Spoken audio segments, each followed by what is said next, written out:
prazer de receber aqui nos estúdios do Seu Pod o presidente do Conselho Deliberativo do Vasco, Carlos Fonseca. Antes de apresentar melhor o nosso convidado, aqueles pedidos de sempre. Pedir para você deixar o like aí que ajuda a nossa resenha a chegar para mais pessoas. Se for novo por aqui, já se inscreve. Muito obrigado pela marca de 33 mil inscritos. Está muito recente o nosso canal, mas vem crescendo com muita força. Já é o segundo maior podcast de esporte aqui do Rio de Janeiro. Se você não segue a gente ainda lá no Instagram, segue a gente também lá. Nossa agenda da semana vai para lá. Aquele cortezinho de Rios Maroto também. E você que gosta daquele rolê do TikTok, os melhores momentos da nossa resenha tem ido ao TikTok também. Muito obrigado pela marca de 32 mil seguidores por lá. E essa resenha só é possível acontecer graças aos estúdios do Seu Pod. A gente fica localizado aqui na Avenida das Américas, número 700, na Barra da Tijuca, no Cita América, ao lado do Downtown. Se você quiser gravar o seu podcast, esse é o local. Eu deixo sempre na descrição do vídeo aqui, tanto o número de telefone deles, como também as redes sociais. Quer gravar o seu podcast, o Seu Pod é o local. E você que gosta de fazer apostas esportivas, a Bet7k é a grande aposta no momento. Na Bet7k, o seu primeiro depósito, eles dobram o valor. Botou 10, vira 20, 20 vira 40, 50 vira 100. Lembrando que o limite máximo de bônus são R$ 1.200. Colocou 1.200, viram 2.400. Indicando um amigo sem negar R$ 20 para apostar. Bet7k, parceira do canal Futebolaço Podcast. O link tá aqui, ó, na descrição do vídeo e no primeiro comentário fixado. E sem mais delongas, uma salva de palmas pro nosso convidado, Carlos Fonseca. E aí, Fonseca, tudo bem, cara? Fala, Dieguinho, tudo bom? Prazer estar aqui, um abraço aí pra quem tá assistindo. Vamos lá, tô à disposição aqui, vamos conversar sobre Vasco. Então vamos lá, pra quem não conhece o Carlos é presidente do Conselho Deliberativo do Vasco, e eu gostaria de dar um passo atrás. Acredito que para ser presidente de um cargo tão importante no Vasco, você obviamente é vascaíno. Então conta a sua história de como surge o Vasco na sua vida. Cara, eu sou vascaíno de pai e permaneci Vasco porque acredito que o Vasco tem aquilo que eu acredito na vida, né? Isso é importante. Uma coisa é a tua influência familiar, a questão portuguesa, minha família é toda portuguesa. E a outra coisa é quando você olha e você vê aquilo que você acredita, você fica. Você se sente bem, se sente em casa. Então é isso, eu sou vascaíno de nascença e permaneço por opção. O Vasco tá gravado em mim, é parte de mim. Bacana. E uma coisa que eu tenho frisado, eu queria te ouvir, você que é um pouco mais velho que eu percebo, Carlos, que nos últimos 20 anos a gente começou a falar muito da história do Vasco, que é linda, que é riquíssima, questão da luta contra as questões raciais, a forma como São Januário foi escrito, tudo isso é muito lindo. Mas eu vi que isso não era muito falado na década de 80, 90. A gente, quando passou de deixar de ser competitivo esportivamente, a gente começou a precisar se agarrar em algo, e aí a história do Vasco começou a ser contada talvez de uma forma que nem era contada. Eu acho muito linda a história do Vasco, eu amo meu clube, sou apaixonado pelo Vasco, mas eu acho que a gente tem exaltado muito a história do Vasco de uns anos pra cá, muito em função dos insucessos também dentro do campo. Você comunga dessa opinião? Cara, Dieguinho, eu acho que sim e não. Como é que eu vou te explicar assim? Sim, você tem razão, porque como a questão desportiva deu espaço, deixou de vir a competitividade, deixaram de vir os títulos, deixou de vir aquela coisa do esporte que toma conta, do futebol que toma conta do espaço público, do espaço midiático, você começou a ter ali falar mais da nossa história, falar mais de São Januário, Então, sim, você tem razão, mas eu acho que mesmo que quando retornar a questão desportiva, eu acho que a gente tem que manter isso vivo. Porque o Vasco é uma torcida que tem um time, né? Não é um time que tem uma torcida. A torcida tá aí, a torcida deu tantas mostras aí nos últimos anos de que ela ama incondicionalmente esse clube, de que ela vai segurar esse clube, aconteça o que acontecer, que eu acho importante que a gente continue nisso, assim. Como eu disse, eu sou Vasco, porque meu pai era Vasco, mas eu, quando olhei ali a história do combate, do antirracismo, das pautas sociais que o Vasco toca, isso me segura sendo Vasco, né? Então acho que é tão importante quanto, mas você tem razão. Abriu-se um espaço, esse espaço foi preenchido pela história, mas eu espero que quando a gente volte a ter, espero que seja logo, importância desportiva, coisas do esporte para falar, coisas do futebol falar, títulos, que a gente segure junto a questão da nossa história. Não, acho que é importante. Eu também acho muito importante. Eu só pincei esse assunto que eu vim discutindo com alguns amigos meus mais novos e alguns mais velhos. A gente chegou na discussão, a gente achou um pouco disso, porque eu falando muito com meu pai, com quem era mais velho, Pô, eu vim conhecer talvez mais a história do Vasco agora, mais recente, porque realmente foi isso. O Vasco sucumbiu esportivamente, a gente tem que se agarrar a alguma coisa e que bom, que continue assim, que vindo a melhor esportiva a gente continue valorizando a nossa história. O Vasco tem a história mais linda do futebol e acho que isso não é letra, né? Isso é uma verdade. O Vasco tem uma história linda, né? Que é vinculada ao futebol, por razões óbvias, mas tem uma história linda de crença. A resposta histórica é um documento absurdo, assim, né? Ela foi traduzida para o inglês, eu acho até que a gente devia aproveitar o momento para explorar mais ela em inglês, porque ela lá em 1920 e pouco já estava contando essa coisa que veio virar, né? Tá tão em voga agora. Então, mostra como a gente estava um século na frente dessa discussão. E o texto é lindo, né? O texto diz que o Vasco não vai deixar aqueles atletas que tanto se entregaram para ele no meio do caminho. Então, assim, é uma coisa que te faz pensar, né? São valores. E aí, quando os valores batem, cara, não adianta. Os valores bateram, você vai ter uma torcida fiel e fanática para sempre. Eu tenho uma percepção em cima disso, Carlos, que, por exemplo, se você estuda um pouco a história do Corinthians, você vê que a torcida do Corinthians virou uma torcida muito apaixonada, porque ela se habituou durante um período muito grande sem ganhar. Ela ganhava ali um estadual ou outro, mas o primeiro brasileiro do Corinthians é nos anos 90. 1990, até redondo. E aí daí pra frente o Corinthians vem começando a ganhar os seus títulos. Eu acho que essa fase negra do Vasco, que a gente espera que encerre em 2022, e a partir de 2023 a gente volte a ter momentos de glória, eu acho que talvez uma coisa positiva, se é que dá pra chamar assim, desses 22 anos, foi que eu acho que o Vascaíno passou a amar ainda mais o clube, e isso talvez a gente vai saber valorizar ainda mais quando os momentos de glória assim retornarem. Tu tem essa visão também? Eu tenho, eu espero que sim. Eu acho que o Vascaíno vai reaprender que o futebol é a essência, né? Se você for olhar aí para os clubes de futebol, eu falo isso, eu fiquei brincando. Outro dia eu tava brincando com um colega que é mulambo. Perguntei para ele, você conhece o presidente do Conselho Deliberativo? Você sabe quem é o presidente? Sabe o nome do presidente do Conselho Deliberativo do teu time? Ele falou, não. A história começou porque ele virou pra mim, não, pô, tu é presidente do conselho, te vi lá não sei aonde, tu é presidente do conselho do Vasco, porra, sou, tal. Pô, legal, tal. É mais ou menos, assim, você sabe quem é o presidente do conselho, tu sabe quem é do teu time? Não. Isso é importante, porque o foco prioritário tem que ser outro. Se o foco é na política, já é um sintoma. Vai nessa linha do que você estava falando, né? Pô, teve sessão do CD, sessão do empréstimo do CD, tem 253 mil views da última vez que eu vi, isso já tem mais de mês.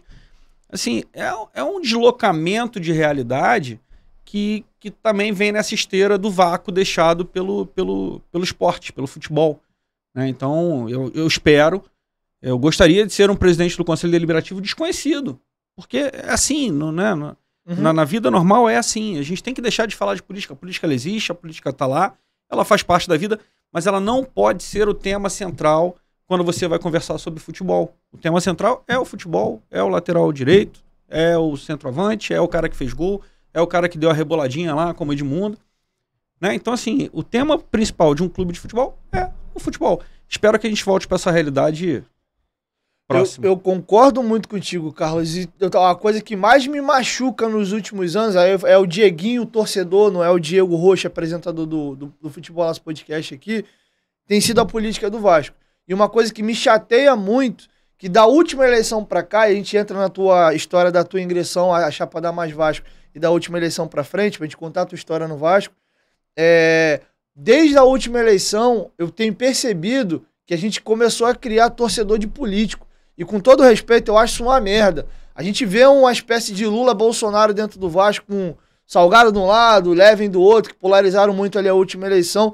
Eu acho isso muito ruim. Eu acho que o sócio estatutário ele tem um momento dele de votar, exercer a vascainidade dele ali pelo título que ele adquiriu, votou, acabou. Essa guerra de Twitter, Facebook, canal de YouTube ali, pô, meu candidato é bom, tem uma merda, é golpe. Cara, eu acho isso uma merda. E isso tem dividido muito a torcida do Vasco. Cara, isso é uma das piores consequências disso que eu falei, né? Você parte lá do princípio, você tem um vácuo desportivo de títulos e tal, você começa a abrir outras pautas, dentre outras pautas está a política, e a política do Vasco acho que é um caso especial do futebol brasileiro. A política do Vasco ela é muito perversa no Vasco. Você tem discussões em outros clubes? Tem. Você tem discussões ruins em outros clubes? Tem. Mas no Vasco eu acho que se aprofundou, que foi um nível acima, um tom acima de todas as outras. E junto a isso você vem, num passado recente, com a passagem do Eurico, porque o Eurico é uma figura, né? O Eurico é um cara emblemático. Você pode gostar dele, você pode não gostar dele, você pode ter um sentimento diverso por ele, mas nenhum vascaíno passou alheio ao Eurico Miranda. Né? Todo vascaíno conhece e tem algum tipo de sentimento pelo Eurico. E ele deixou raízes muito fortes no clube que estão aí, né? Ele faleceu tem 3 anos, 4 anos. Por aí, mais ou menos. Então, as raízes estão aí.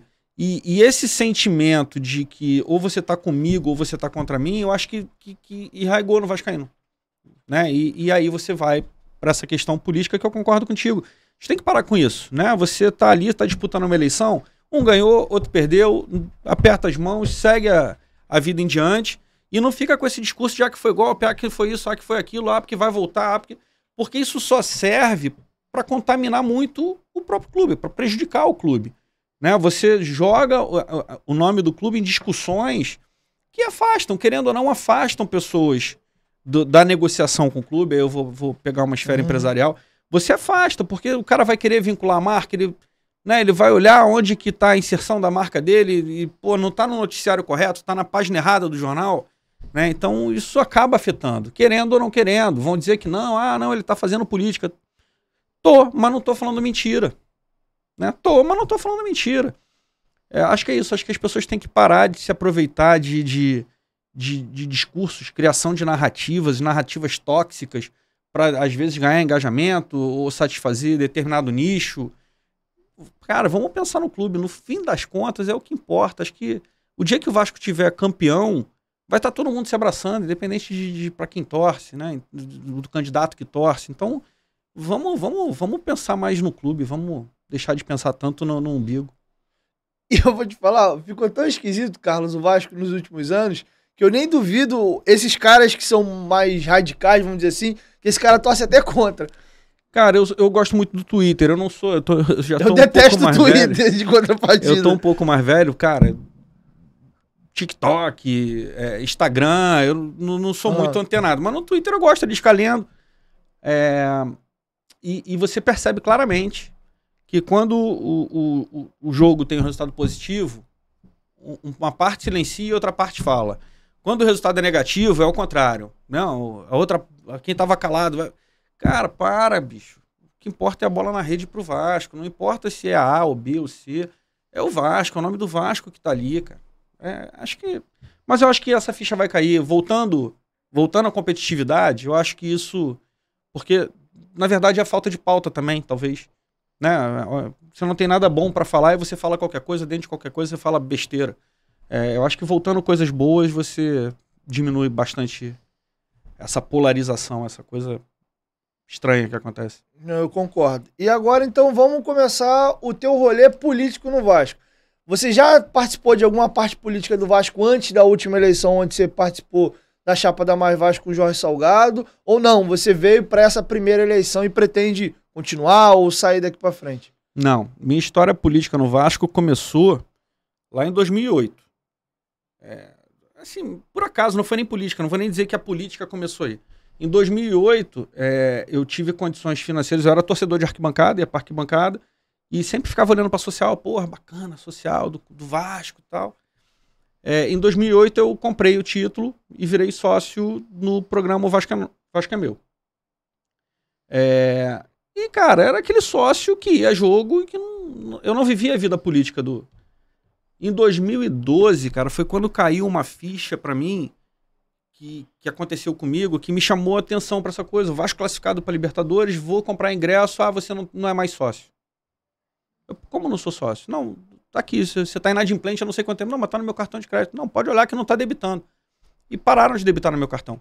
Eu não troquei cartão, não venceu, simplesmente parou de debitar e eu fui expurgado. E parou, né, ali em setembro do ano anterior.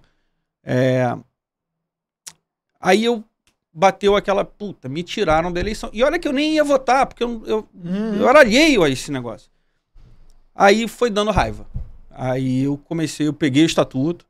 Aí o primo da minha esposa, que é o Diego Carvalho, ele também já estava começando a andar ali no mundo político do Vasco, conhecer as pessoas, começou a participar de grupo. E vinha e voltavam ideias, a gente conversava. E aí eu dei o primeiro passo que eu considero meu primeiro passo político no clube, quando eu entrei na justiça para fazer reaver o meu direito do sócio que eu perdi. Pra tu ver como é que era tão tosco, né? Assim, me disseram que eu tinha perdido e tal, eu fiz um outro título e fiquei com outro título, porque o que me interessava era comprar ingresso.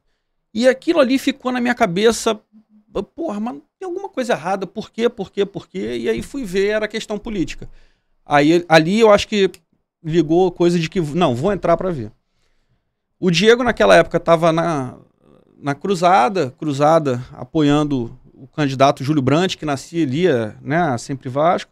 A gente auxiliou na campanha, mas eu estava com meu título, a questão judicial rolando, eu estava com meu título de 7 meses, alguma coisa assim. Participei ali, mas não engajei na política. Eu estava ali na coxia das coisas acontecendo. Eleição de 2015, 14 para 15. Isso. A Sempre Vasco ficou na segunda posição, o Eurico retornou, e ali o Diego foi para o Conselho Fiscal do clube. E ali o meu trabalho começou um pouco mais com o Diego, eu sou de finanças, a gente começou a trabalhar mais ali dentro do Conselho Fiscal, e aí eu comecei a ter mais contatos com as pessoas. Veio 2018, eleição de 2018. Que é onde tem um problema do Júlio com o Campelo. Eleição de 2017. Ali tinham acontecido algumas rusgas e tal, e a relação com a Sempre Vasco, com o Júlio, estava bastante desgastada, porque achei que faltou um pouco ali de coisa do passado. Eu estou falando aqui simplesmente que eu estou contando a trajetória, né? Mas ficou desgastado com a posição do Diego no Conselho Fiscal, algumas coisas que não foram legais e tal, então não era uma opção para mim. E conheci o Campelo, e o Campelo me parecia uma boa opção, uma pessoa, né? Você conversa com o cara e tal. A despeito dele estar com Roberto Monteiro, que todo mundo falava, mas que é um cara que, quando você está conversando ali, também é um cara que conhecedor profundo da política, conhece o estatuto, sabe os caminhos do clube, né? Então, e assim foi, a gente ficou na chapa Frente Vasco Livre. Ali teve uma ruptura, parte das pessoas que estavam comigo não queriam ficar ali, ficaram com o Júlio, alguns foram para o Horta, enfim. Teve uma primeira divisão ali, coisa que me chamou a atenção, né? Porque, como eu não era um agente político, de fato, eu não tô entendendo que fulano, que é meu amigo há 20 anos, não... Né? Que tá acontecendo? Ali eu acho que foi a segunda ficha que caiu, né? A ficha de que tem pessoas no clube que você deve ou não deve estar junto, né? Foi a segunda ficha que caiu. Porque para mim, até então, inocente na política, vou me colocar assim, tinha o euriquismo e tinha os outros. E aí eu comecei a ver que os outros, na verdade, também tinha lá as suas turmas A, B e C, que vai cair no que você falou agora no final, antes. Fomos para eleição, fiz muita força para que a gente juntasse com a Sempre Vasco, porque eu via que ali era a chance de não permitir o euriquismo, e eu estava ali naquela Vasco tem que mudar, tem que sair disso. Essa é a eleição de 17. Na eleição de 17. Tá. Então eu fiquei botando muita pressão ali para que a gente juntasse, para que se escolhesse o lado certo, porque ia haver, né? Tava óbvio ali durante a campanha que iam concentrar chapas. A gente não sabia se ia concentrar Sempre Vasco com Horta, o Campelo com Horta, o Horta com, né, o Campelo. E eu fiz muita pressão e acabou acontecendo. Teve um evento aqui na Barra, que foi o evento de união das chapas, que, foi um evento super legal. Foi bom estar ali naquele dia, porque você via... eu tive talvez a falsa esperança de que as pessoas podiam comungar do mesmo espaço. Aquilo que eu pensei ali atrás, de que, meu amigo ficou... Não, dá pra... E aí veio o golpe da Lagoa, cara. O golpe da Lagoa foi um negócio absurdo. A gente veio sentindo um cheiro um pouco antes, porque a gente deixou de ser chamado para as reuniões da chapa, né? Na união das chapas, a gente deixou de ser chamado. Que a gente descobria por falarem que teve reunião. A gente sentiu um clima que culminou com a Noite da Lagoa, a fatídica Noite da Lagoa. A gente não votou no Campelo, a gente votou no Júlio, a gente cumpriu o combinado. E ali eu acho que dali saiu uma chaga pro clube que vai ser insanável, assim. Acho que ali se criou uma situação muito ruim para quem acompanha. Muita gente acompanha, né? Porque, como eu falei, a política tomou uma proporção muito grande. Ali você criou uma disruptura entre a vontade do sócio, do torcedor, que eles elegeram o Júlio Brandt, né?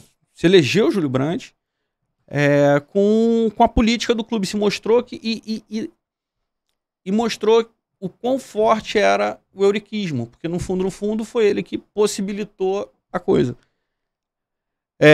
Bom, ainda assim, o Campelo foi eleito, entrou, convidou algumas pessoas do meu grupo para participar. Os caras foram lá para dentro e viram uma situação caótica, e se engajaram. Aí eu estou falando de Adriano Mendes e de Paulo Ganimi, que hoje é candidato a governador, número 30. E os relatos dos caras eram uma coisa absurda, assim. O Vasco não tinha nada, era carente de tudo, né? Não tinha processo, não tinha documento, não tinha. Tudo era na base do pode... tem que pagar uma conta. O que é? Pode pagar ou não pode pagar. Era na base do faz ou não faz e tal. E aí uma das coisas que foi colocadas pro Campelo à época era: a gente vai, né? Esses dois vão, mas a gente vai dar procedimento. Porque a gente tinha oferecido, por exemplo, os sistemas que foram instalados no Vasco, a gente tinha oferecido para o Eurico. A gente tinha feito um projeto para 18, para 15, ofereceu, eu não quis. Né? Conversou-se com o Marcos Carvalho, que era o vice-presidente de finanças, não quis. Então a gente desengavetou aqueles projetos e botou para funcionar no clube. E o Campelo, de certa forma, ele deu uma abertura para que isso fosse feito. Então ali começou o processo de você qualificar um pouco o clube para ter minimamente os processos. E aí teve a ruptura da ruptura, que foi quando o Campelo e o Roberto Monteiro romperam. Né? Isso foi, sei lá, para maio de 18, não foi tão depois, né? Foi com 3 meses de gestão, 4 meses, por aí. Foi abril, maio. Ali a gente teve uma confiança maior de entrar, porque a gente tinha visto o Campelo, a gente sabia quem era o Monteiro. Porra, será que vai e tal? Foi com o pé, ficou com o outro atrás. Aquela situação horrorosa, mas querendo ajudar o clube. Entramos, fizemos algumas coisas positivas, trabalhamos no clube. O Diego foi para a secretaria, né? Tiveram algumas pessoas que hoje compõem a Mais Vasco que estiveram ali. A gente fez o processo de recadastramento, a gente fez o processo de anistia. A gente fez o programa de sócio, trocou, se você lembrar antes, você tinha o programa de sócio torcedor e o programa de sócio. Um era administrado no clube e o outro era administrado por uma empresa. E essa coisa nunca fechou na minha cabeça. Por que são coisas distintas? Para você poder tratar distintamente, né? Assim, um estava lá numa empresa e o outro estava aqui dentro do clube. A gente fez todo um esforço para juntar isso. E aí isso culminou com o lançamento do programa de sócio em 2019, março de 2019. Que depois, no final do ano, veio o boom do sócio né, ali acho que os astros se alinharam. A história daquilo ali é complexa, eu sou parte importante daquilo. Eu acho que os astros se alinharam ali e a coisa, de repente, cara, quando bateu 100 mil sócios, eu estava sentado na minha varanda chorando. Porque foi uma pressão danada. Em março de 19, a gente ia desligar 16 mil pessoas. Porque quando mudou de um sistema para outro, tem que botar cartão. O pessoal não entrava para botar cartão. Foram desligadas. Isso foi em março. Em junho foram desligadas 16 mil pessoas. Alguma coisa nessa ordem de grandeza. E, cara, assim, como é que você explica pro vascaíno que saíram da base 16 mil sócios porque você não alcançou o cara para o cara botar o cartão? E quando isso bateu 100 mil, cara... e aqui eu não estou entrando no mérito de que eu fiz, o que eu não fiz. Como eu disse, foi um espectro de coisas que se alinharam, que empurrou o negócio. Agora, o que me deu tranquilidade foi, porra, a gente acertou na ferramenta. O site segurou, se fosse no modelo antigo, cara, Mas nem que triplo quisesse não ia conseguir. Então, assim, ali me mostrou o seguinte, porra, você profissionalizar, você contratar um negócio correto, isso dá resultado. Você está preparado para o resultado vir. Começou a ficar lento, contrataram, aumentaram o número de servidores. Você tinha uma empresa por trás com robustez para segurar o processo. A gente saiu, eu saí um pouco antes do boom, porque começou a entrar num clima muito eleitoral e cara, pessoas que estavam circulando ali a secretaria e tal, eu comecei a não gostar muito do que eu estava vendo. Pessoas que não estavam ali e de repente passaram a estar ali. O que está acontecendo? Então, assim, saí bem antes dos outros colegas que saíram depois. E ficamos olhando. Saí dali com uma desesperança danada, porque a gente se empenhou pra caramba, sabe, Diego? Pode falar, porque o Campelo foi isso, o Campelo foi aquilo e tal. Mas o Campelo deixou a gente entrar e a gente fez bastante coisa. E, cara, e você via que se tava meio que enxugando gelo. Sabe? Isso é uma sensação horrorosa. Porque, porra, você entrega o negócio, você faz o negócio bem feito, você dedica tempo, tá longe da família. E, cara, o negócio não anda. O futebol é a mola motriz da coisa mesmo, né? Ainda se criou ali no final de 19, porra, o jogo com a Chapecoense foi muito legal. Você ainda conseguiu criar algumas coisas dentro dessa coisa de que o futebol não tinha pegada, chamada, mas você ainda conseguiu criar ali algumas ondas de envolvimento da galera. Tinha sido logo depois do boom de sócios, então... E você fica com aquela sensação de que, cara, a gente tá tão perto e tão longe ao mesmo tempo que é muito difícil. É muito difícil você trabalhar com essa frustração. A frustração, cara, eu entreguei o melhor. O que eu podia ter feito diferente? Cara, eu entreguei o melhor. Mas a coisa não foi. E aí você começa a fazer uma análise mais de, porra, vamos lá. O presidente é muito importante, o presidente tem a caneta. Se o cara não tá comprometido, tem coisa que você não vai. Quem tá do seu lado, cara, tem que estar do seu lado. Porque não adianta você estar lá dentro, fazer uma composição política e estar ali dentro, mas, porra, eu não gosto do Beltrano, eu não gosto do Ciclano, eu não... assim, cada um trabalhar no seu feudo também não é legal. E a gente foi para a última eleição. Se eu estiver falando muito, me corta. Não, vai. E a gente foi para uma última eleição com alguma dessas premissas na cabeça. A gente tinha o sonho do Salgado, porque era um cara que a gente entendia que podia dar rigidez na cadeira de presidente, e juntamos só as pessoas que a gente tinha um bom nível de convivência, que foi a Mais Vasco. Então a Mais Vasco foi formada dentro daquilo que eu te falei. Não, essa galera aqui, ela não tem problema de estar uma do lado da outra. Vamos botar os ombros de lado aqui e vamos embora encarar o projeto. E foi. E assim a Mais Vasco foi eleita. A Sempre Vasco entrou em segundo, o que eu particularmente achei ótimo, porque, pô, por mais que a gente tenha diferenças, né, Mais Vasco, os grupos da Mais Vasco, os grupos da Sempre Vasco, eles não são a mesma coisa. Se fosse a mesma coisa, tava todo mundo junto. Eles são diferentes, mas eles têm a mesma direção. Eles navegam no mesmo hemisfério, né, assim, das ideias. Então um faz mais pra cá, o outro faz mais pra lá, mas a direção é mais ou menos a mesma. Aí, pô, cara, a gente tem uma oportunidade aqui de lanchar com o clube. E aí, quando você vai pra vida ali, pro dia a dia, aí, cara, a terceira ficha que caiu, que foi a mesma da segunda, assim, às vezes as pessoas que estão do teu lado ali também não estão tão do teu lado. Né? Então até a página 2, né? Aí começa, né, aquela coisa do, pô, mas eu fiz isso, não, mas eu fiz aquilo, não, mas eu isso, mas eu aquilo. Começa uma disputa de eu. Cara, o que importa tá ali, vamos trabalhar, vamos entregar, não importa quem. E a coisa vai por aí, vai patinando de novo. A questão financeira, o Salgado, ele era uma grande chave financeira para dar um salto financeiro. O Vasco precisava de capital de giro. Né? O Vasco precisava de capital de giro. O Salgado, ele tem acesso ao mercado, um acesso irresistível ao mercado financeiro. E quando você olha em perspectiva, o Salgado colocou dinheiro do bolso, cara. Quem faria? Então, a gente chegou nisso e ainda assim o clube foi enxugado, né, as despesas do clube foram enxugadas exaustão, porque as receitas não vinham, e as receitas, essa acho que foi a chave que faltou girar. Né? O tempo das receitas, ele é muito diferente do tempo, do processo que você tem que montar para as receitas virem. Você tem que se organizar muito aqui para lá na frente vir receita. E talvez a gente tenha pensado mal esse tempo aqui, achando que não, é só uma fagulha, você deu a fagulha, vai. As receitas melhoraram?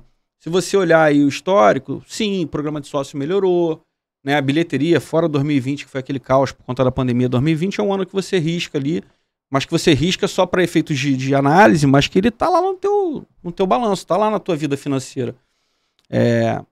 Faltou isso, faltou o Vasco dar o pulo de receita. Que é o que eu espero que aconteça agora. Porque agora o Vasco está profissionalmente estabelecido, você sabe quem manda, você não tem disputas para ver quem manda mais, quem aconselha melhor. Você tem lá o dono, a figura do dono, a figura do cara que está ali para fazer, se ele fizer bem, se ele não fizer, troca. E você tem embaixo os profissionais trabalhando, obedecendo aquela pirâmide. Então, e tem dinheiro, o que precisa para fazer acontecer? Tem que fazer o quê? Tem que contratar o quê? Tem que chamar o quê? Tem que botar quem? Você tem dinheiro para jogar nisso, para fazer essa coisa girar.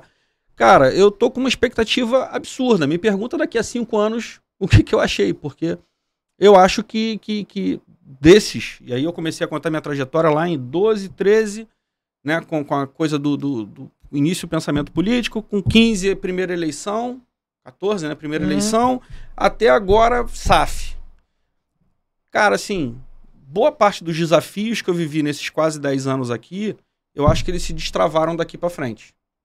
Vamos ver se eles acontecem. A gente fica com um desafio novo aqui de que é pegar a associação que era extremamente dependente do futebol, dos recursos financeiros do futebol, ainda que poucos, a gente precisa pegar essa associação, ver ela vai viver de quê, como e fazendo o quê. E esse fazendo o quê tem que fazer muito bem feito. É vôlei, é basquete, é remo, é o que é.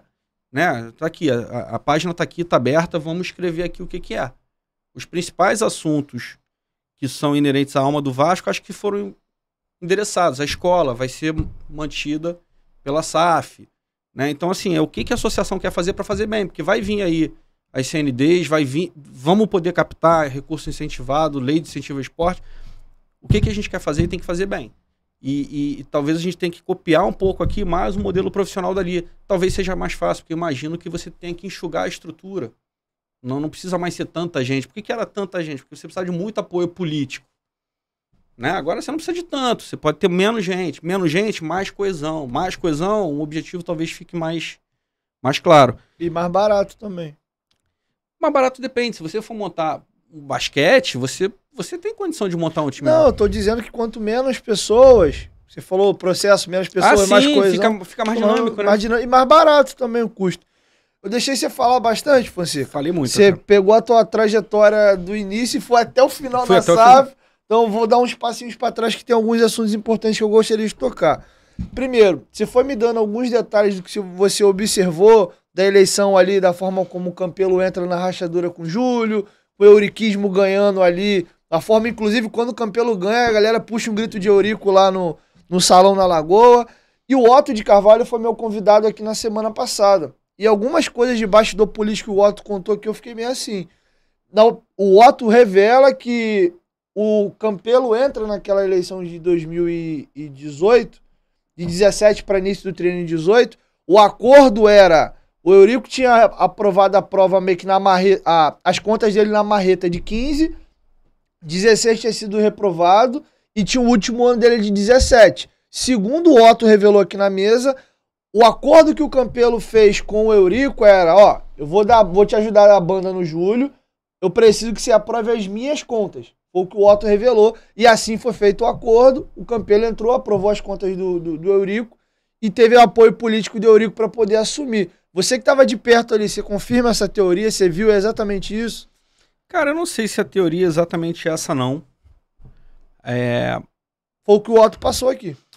Eu acho que pode tangenciar, mas eu acho que isso aí não tava na cabeça de ninguém no início, não. Eu acho que o grande lance ali, a grande mola propulsora do euriquismo, do euriquismo, era não deixar o Júlio Brandt ser presidente. Acho que esse era o ponto.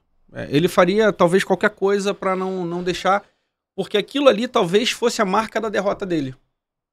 Tu não acha que talvez... Porque assim, segundo o Otto também, eu falei, pô, mas ele, na visão do Otto aqui, o Eurico tinha muito medo do Júlio entrar, não apenas talvez deixar o Euriquismo para trás, mas de que ele sabia que ele ia bater firme em cima das contas dele. O que o Otto falou aqui também. Acho que não tinha um pouco desse interesse político também? Talvez, cara. Assim, dizem que teve acordo para fazer os beneméritos, né? Os últimos beneméritos feitos. Dizem que teve acordo, que foi a faca no pescoço do Eurico aprovar os beneméritos para aprovar as contas. De fato, os 120 eleitos, eles racharam na votação das contas. A metade que estava com o Campelo naquela época, que era a metade ligada aos grupos dele lá, acabaram votando a favor das contas. Mas assim, eu nunca vi, eu nunca presenciei. Pode ser. Não é uma parada completamente saiu do nada. Não, parece que pode ser amarrado. Mas eu não sei, eu tendo a desconfiar muito dessas coisas. Se eu fizer isso, então você faz aquilo. Não é tão óbvio assim, entendeu? Não é tão óbvio. E mais, porque tem que correr atrás, tem que pegar, tem que fazer, tem que acontecer, tem que fazer uma devassa. Cara, é difícil pra caramba. Porque, hoje tá muito na boca de todo mundo, né? Assim, o pior presidente da história do Vasco. Porra, todo que chega lá é o pior presidente da história do Vasco daquele dia. No futebol, eu acho que o Salgado é o pior. Não, mas eu tô dizendo de forma geral. Sim, assim, sim. Eu não tô descompactumentalizando as coisas, eu tô botando tudo junto. Você pegou lá alguma coisa financeira. Pegou lá. Aí você tem que qualificar se aquilo teve dolo ou se aquilo não teve dolo. Porra, qualificar dolo, cara, é um negócio difícil. Concordo. Entendeu? Então, assim, eu não sei se essa coisa... Não, porque o Júlio iria entrar, iria passar... Não sei se seria tão fácil. Certamente, talvez ele quisesse mais, tivesse mais interesse em fazer. Mas eu não sei se ele conseguiria também, né? O Campelo, muito provavelmente, não teve esse interesse que o Júlio teria. Aprovou as contas? Eu diria que nem o Campelo aprovou as contas. Muito o Roberto Monteiro aprovou as contas. Foram uma lista de 23 indicações, se eu não me engano, foram aprovadas 6 do núcleo duro ali da Identidade Vasco. Então, enfim. Mas são ilações.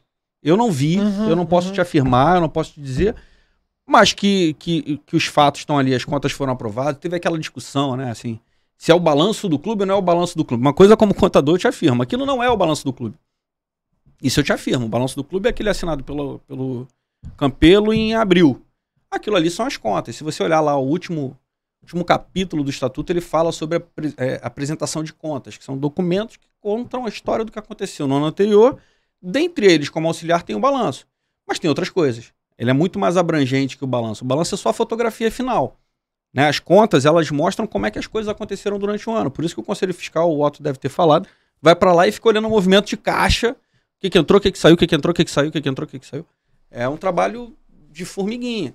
E você pegar isso e ver que naquilo ali teve dolo ou não teve dolo, o Otto apontou algumas coisas que são difíceis de explicar, mas que aprovaram as contas, né? Teve 85 mil dado em adiantamento para o Centro de História que não foi comprovado. Não veio nota dizendo aonde foi gasto aquilo. Teve, sei lá, uma outra história de adiantamento também, não lembro para qual setor, que também não foi comprovado. Aquilo ali, certamente, você consegue pegar e andar. Agora, não se andou.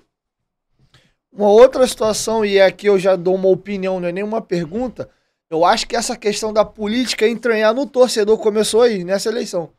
Porque o Campelo, ele entra com a torcida querendo ver ele pelas costas e passa a gestão inteira com razão, porque o torcedor votou uma coisa, ele não foi respeitado o que o torcedor votou, e a própria torcida passou sentando a marreta no Campelo a gestão inteira.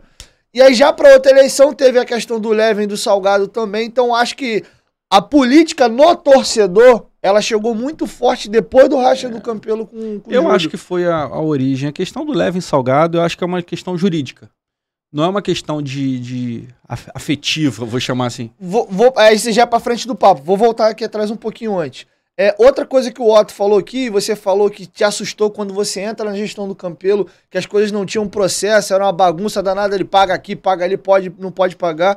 Segundo o Otto aqui também, ele já era mais dessa parte fiscal, ele falava que a forma como o Eurico fazia o balanço. Ah, quanto que é o orçamento? Como é que é o orçamento do rival lá? 230? A gente não pode ficar muito atrás não, bota 200, mas como assim? É isso aí mesmo, é 200 aí. Era nesse nível o amadorismo no Vasco? Não, isso a gente viu. Esse vídeo que eu falei que tem 253 mil visualizações do dia da aprovação das contas, nesse dia mesmo tem lá uma discussão sobre o orçamento do clube, dizendo que colocar o Vasco para chegar apenas nas oitavas de final da Copa do Brasil era um absurdo. Que tinha que colocar o Vasco até no mínimo a semifinal. Com esse time horrível que a gente tem nos últimos anos. A gente não chegou nem na classificação. Então, assim, eu acho que dentro da política tinha essa preocupação. Isso tá ali, isso eu vi. Eu vi. Eu e qualquer um dos que assistiram viram as pessoas falando isso. Né? Porque as pessoas pegam as aspirações, os desejos, os sonhos, querem colocar ali, só que aquilo ali não é uma brincadeira. Aquilo ali é uma peça de gestão. Se a tua receita é presumida, a tua despesa é fixada. Você diz que vai receber lá em cima, contrata a tua despesa perto daquilo ali e tu frustra a receita, irmão, foi isso que foi feito ao longo dos anos. Só que ao longo dos anos você vendia o teu futuro, você antecipava, né? Conta de TV. Você antecipava 2 anos para frente, 3 anos para frente, 4 anos para frente.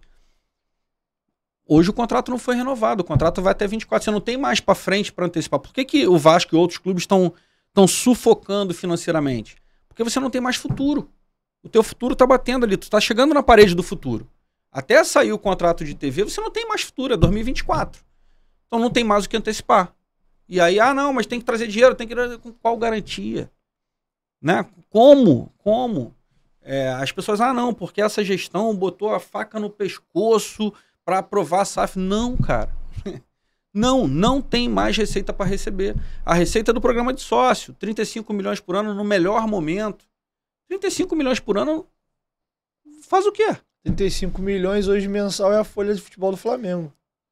Mensal. Então ainda é mensal. Aí você pega 35 milhões, traz a tua taxa de desconto, porque dinheiro antecipado tem desconto, tem juros. Juros bancários, que pro Vasco é caro. Que olha o histórico do Vasco. Aí você vai pegar 35 milhões e vai botar, sei lá, aqui sob pena de estar fazendo uma conta de 25, 27 milhões, se tanto. 25, 27 milhões, você segura salário 3 meses. Você tinha 5 atrasados, você pagava 3, ficava devendo 2 e com 1 mês agora na boca para vencer e você tinha dado aquele ano inteiro. O contrato de patrocínio, cara, não tinha nenhum de 2 dígitos. Aí você juntava 3, 4 anos do contrato de patrocínio para você ter 2 dígitos para poder... O contrato de TV, que era o lance do adiantamento. Acabou. Da onde tirar receita?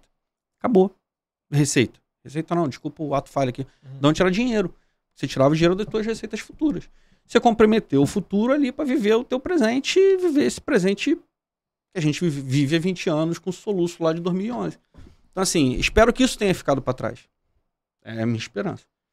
E agora eu volto para a fatídica eleição de 2020, que parece não, já vai fazer 2 anos agora, estamos em setembro, daqui a 2 meses já vai fazer 2 anos daquela eleição. Parece que passou rápido. Qual é a tua visão? E eu sei que talvez, óbvio, você vai acabar puxando um pouco pro teu lado ali que você estava dentro, mas tenta falar um pouco como torcedor. Como é que você enxergou aquela eleição de 20? Eleição do dia 7, eleição do dia 14... A forma como o próprio Campelo conduziu, aquela briga pela Elege Online, o Mussa conduziu certo, errado, a forma como foi votada a eleição do dia 7, anula com a votação correndo, vai pro dia 14, aí o Levin não participa, aquela loucura toda. Dá a tua opinião de quem viveu aquilo de perto. Cara, eu acho que aquilo ali foi rapidinho, e onde você acha que começou aquela confusão toda pra culminar nas 2 eleições? Que já vinha tendo brigas, teve uma reunião com todos os candidatos presentes junto, eles tentaram se acertar, não houve acordo. Isso já vinha se avisando que ia dar problema a eleição. Aquilo ali era eminentemente jurídico. Né? A origem é a ruptura de 2018. Você criou ali uma ruptura que tirou a vontade do sócio. O sócio votou, eu falei aqui antes, o sócio votou no Júlio Brandt e você foi lá e cortou. Você criou um universo paralelo com outra realidade, uma realidade paralela. E dali você criou animosidades mil, né? Você criou ódio de lado a lado. Tem ódios criados ali de lado a lado. E aí você criou a pauta, que até então essa pauta nunca tinha sido falada no Vasco, mas você criou a pauta de eleger diretamente o presidente. Sim. Por quê? Porque você queria que a vontade do torcedor fosse respeitada. Ficou com medo de tomar a banda de novo. Aí você veio, nessa pauta, veio o movimento espontâneo do sócio com a resposta histórica, o que deu voz e volume para isso. Você tinha uma galera internamente batalhando por isso, você tinha pressão externa para isso, e você tem a força contrária. E a força contrária eram as forças que estavam no poder no clube, né? Então, assim, a resposta histórica nunca seria reconhecida internamente. Tem lá as assinaturas, foram entregues para o Mussa pediu para validar, não validaram, porque não tinha interesse político de validar.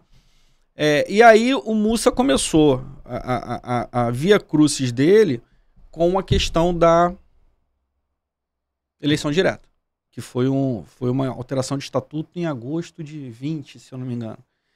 E ali o Mussa meio que sozinho começou a brigar contra o sistema, porque só ele estava tocando aquela pauta. Nenhum dos outros poderes do clube estavam interessados naquela pauta. E ali começou a judicialização.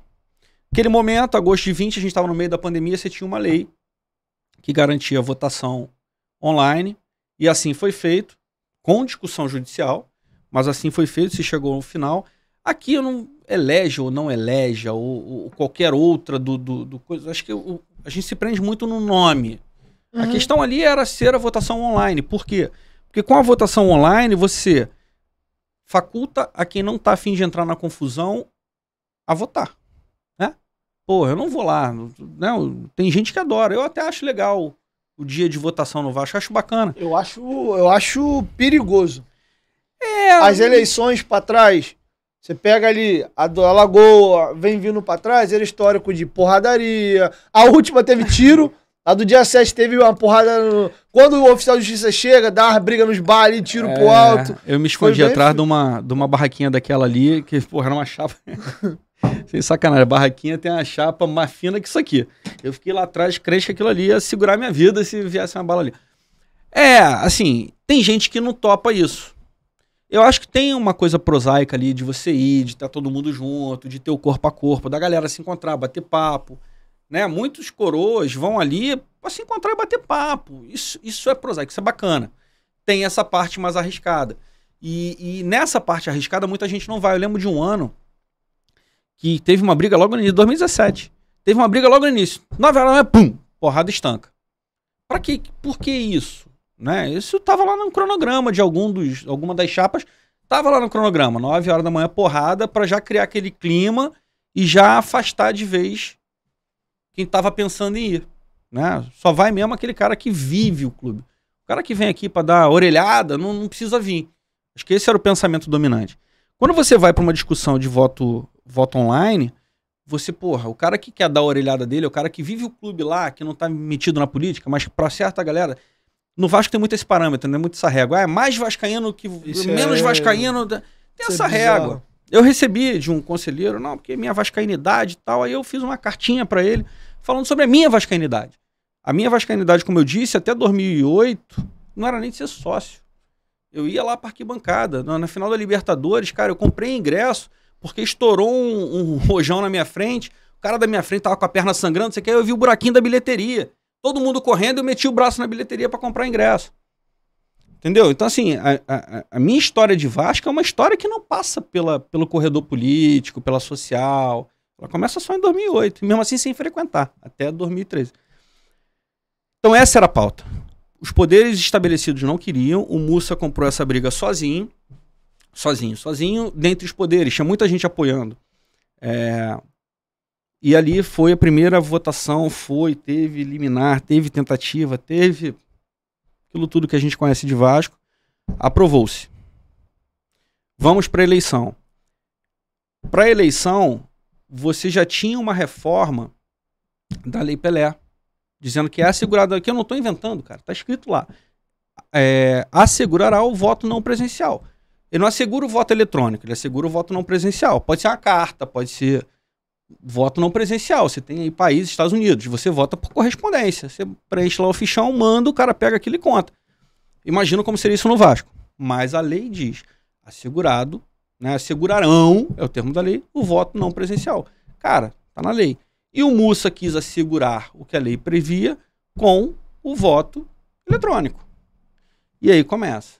Aí, de novo, contra o voto eletrônico. Por quê? Porque o voto eletrônico franquia a qualquer um que é menos vascaíno que eu a dar orelhada na eleição.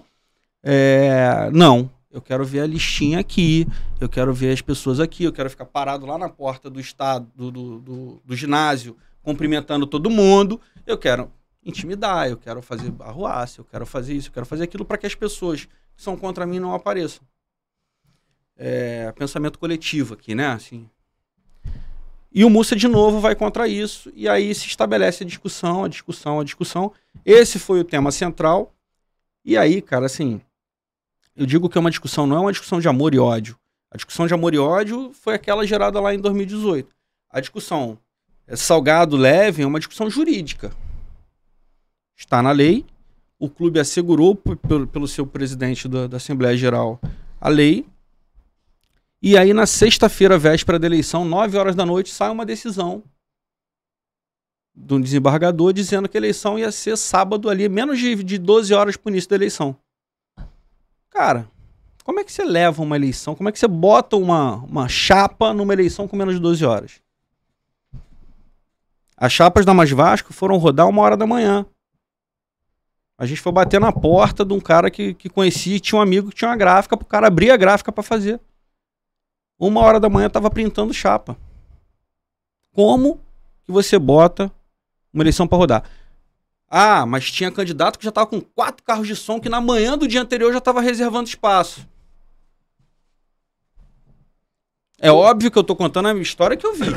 Né? Você tá citando o Levin. O Levin alega que ele, como um gestor preparado... Claro. Tá dizendo que é a narrativa dele. É um visionário. Ele mesmo na reunião daquela semana tinha dito que concordava em fazer mais para frente. Mas ele é tão preparado que ele se... Enfim, aí você entra na discussão politiqueira, né? Mas o fato é, houve uma decisão extravagante da justiça, uma decisão, né? 12 horas, cara. O Flamengo, não, porque no Flamengo não deixou porque faltavam 5 dias para eleição. No Vasco, em menos de 12 horas se autorizou. Cara, entendeu? Sim, estranho. Aí você entra na discussão. Aí veio a decisão lá do STJ, que aí eu já não sou advogado para falar se cabia ou se não cabia. Eu também não tenho nada de direito. E acho que ali talvez tenha acontecido o pior erro possível, que foi violar as urnas. Porra, mandou fechar no final, faltava 1h30, né? Faltava 1h30 para acabar. Mandou fechar, fecha lacra, principalmente quem tava ciente de que ganhou, né? O cara tava com certeza de que tinha ganho, para quem ia querer pegar mais 1h30 de voto? Fecha lacra, cumpre judicialmente para abrir e contar. Aí eu acho que foi onde criou-se um vício insanável ali. De novo, vai voltando. O Levin alega que ele tinha medo de deixar as urnas lá e lacrarem a urna, sumir, o Campelo apagou a luz. Tô te dando a narrativa dele. Mas aí é aquele negócio que foge completamente a qualquer institucionalidade. Tem a alegação também de que o Frias, que era um concorrente, estava lá, contou os votos junto, tinha imprensa presente. Você, assim... Diguinho, pra mim... Assim, tô entrando no mérito, tá certo ou tá errado, mim, sendo positivista, você tinha uma decisão pra lacrar as urnas. Você abriu contra a decisão judicial, você cagou o processo. Não importa que estava Jesus Cristo, o Papa, né, a Rainha Elizabeth, que hoje partiu... Não importa quem tava. Importa que a decisão judicial lacrem as urnas, até que o juízo decida o que vai acontecer. Pode decidir queimar, pode decidir abrir e contar, pode decidir qualquer coisa. Eu acho que ali foi muito mais uma decisão infeliz de criar o fato consumado. Vamos abrir, vamos contar. Contou, sabe quem ganhou, acabou. Aqui a gente leva na flauta. Eu acho que ali foi quem tomou essa decisão tomou muito errado. Aí teve a primeira decisão judicial que foi favorável ao Levin num primeiro momento, em primeira instância.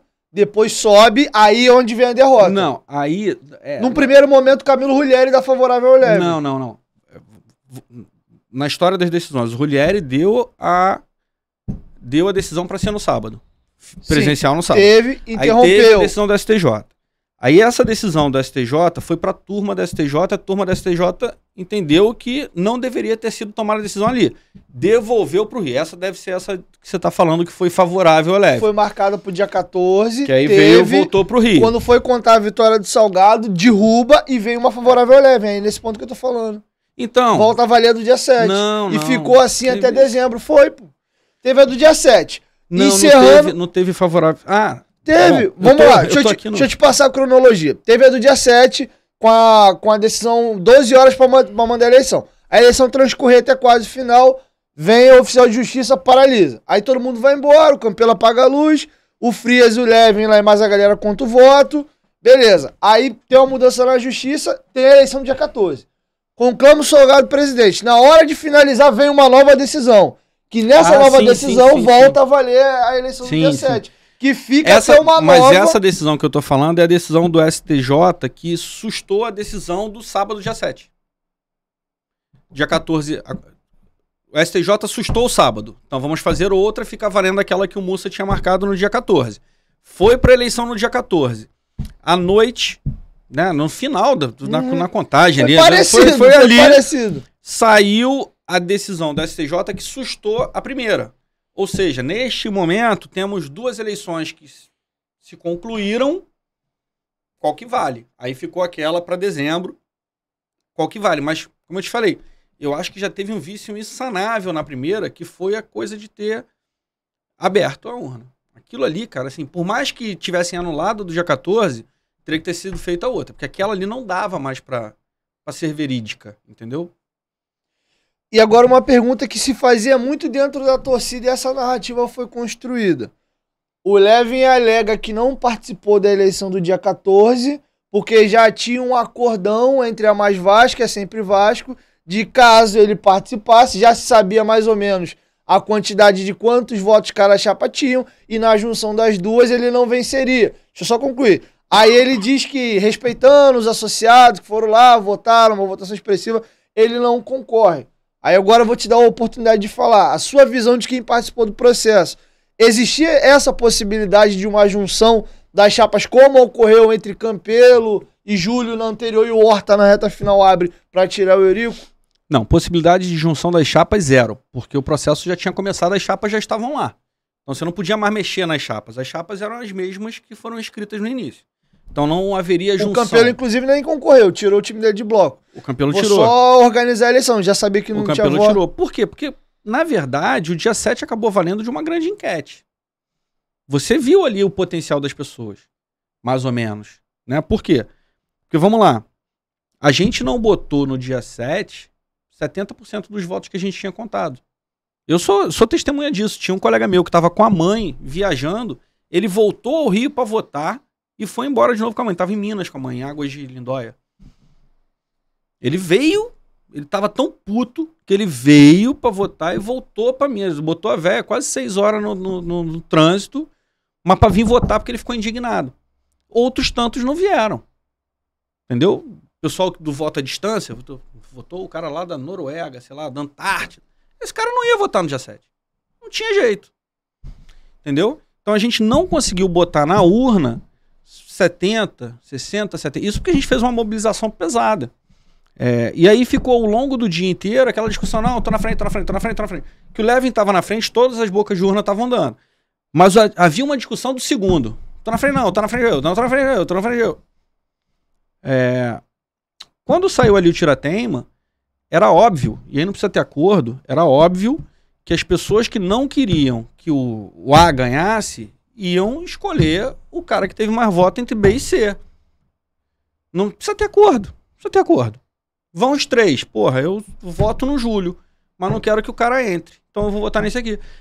Se for pro cenário nacional hoje, o cirista. Eu voto no Ciro. Mas, porra, eu não quero que aquele ganhe, então eu vou votar nesse. Eu não quero que esse ganhe, então eu vou votar naquele. Eu tô nessa situação. Eu sempre votei no Ciro pra presidente no primeiro turno, eu sempre votei no Ciro. Tô nessa situação, eu tô aqui vendo o que eu vou fazer. E era a mesma coisa ali, então não precisava ter acordo, era óbvio. E o estrategista errou também, foi a segunda decisão errada dele, porque se ele tinha voto, né? Se ele tinha convicção de que aqueles votos que ele botou lá presencialmente no dia 7 ele ganhava, por que ele não foi?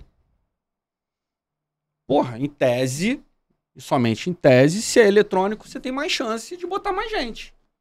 Né? Porque é mais difícil você tirar o cara de casa pro cara ir lá votar do que o cara entrar no celular, no computador e tal e votar.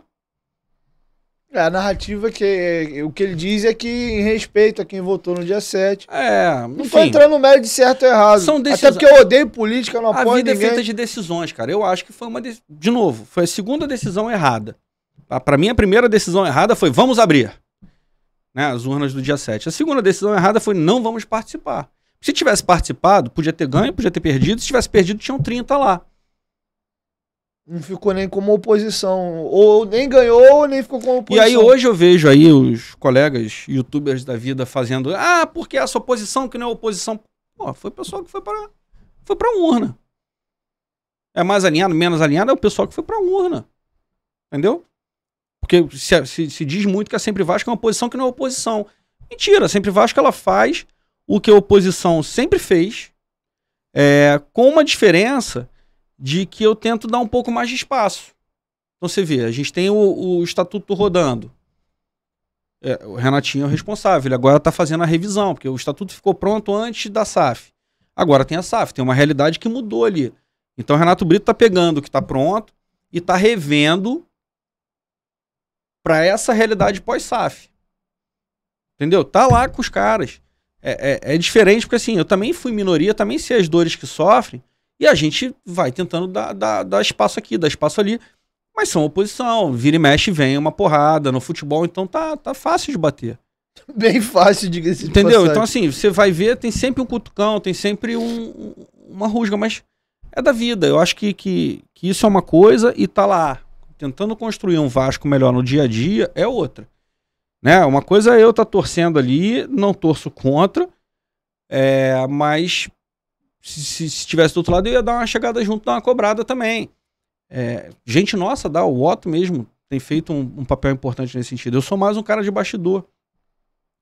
Eu acredito muito mais nas coisas que são feitas ali no olho a olho. Interno do que ficar propagando. Pra que eu vou propagar que eu tô fazendo isso, que eu tô fazendo aquilo? Pra ganhar flor virtual, assim, eu quero objetivo, eu não quero que saibam que fui eu, que não fui eu. Eu quero objetivo. O objetivo tá feito? Legal. Não tá feito? Puta merda.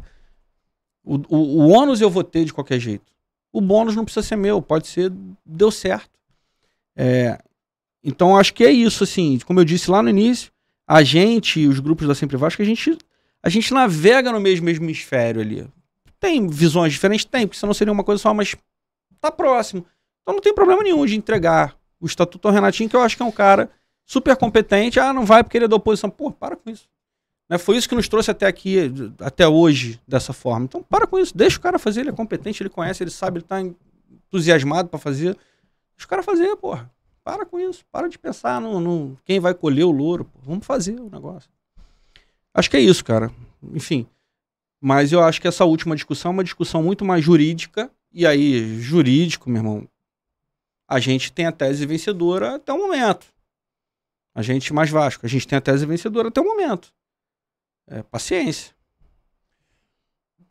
Agora vamos virar a chavinha, já agora na sua função do Conselho Deliberativo.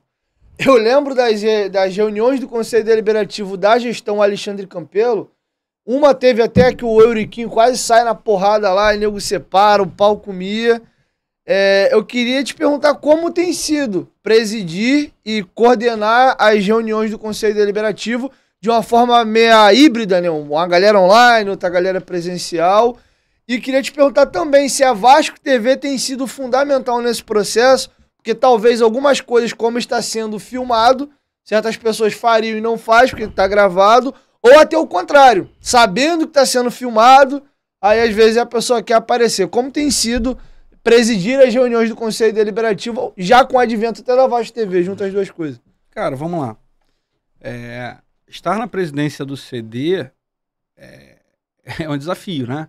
Porque você tá ali na frente de um monte de gente, você não sabe o que vai acontecer exatamente, você tem que só ir segurando aquilo ali pra coisa desaguar em algum lugar.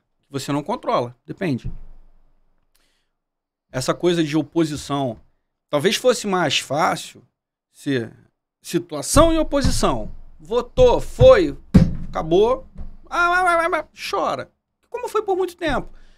Como a gente navega, de novo, no mesmo hemisfério, porra, você entra talvez em nuances da discussão que vindo ali à tona, porra, eu não pensei exatamente por aí, poderia ser. Né? Então, assim, tem essa sutileza de dificuldade. Também dá para fazer assim, não precisaria ser só assim. E a coisa aparece ali na hora, você tem que tentar ver como é que a coisa vai. Então, essa é uma dificuldade. Outra dificuldade é o híbrido. O híbrido, o virtual, o presencial, porque isso traz um componente, traz vários componentes, né? Como é que você marca, onde é que você vai. Hoje em dia, se você tentar marcar uma reunião presencial, pô, cara, o nego xinga minha mãe. Porque eu tô não sei onde, eu tô não sei o quê, você tá no trabalho híbrido. Então, acho que essa é uma realidade que se colocou. Agora, isso traz uma série de despesas pro clube que o clube não tinha. Né? Uma sala de Zoom para 300 pessoas, uma internet no local que garanta que não vai travar, toda a parte de som. A gente ainda não conseguiu pegar a parte de som direito. Né? Você vê que, por vezes, a gente tem...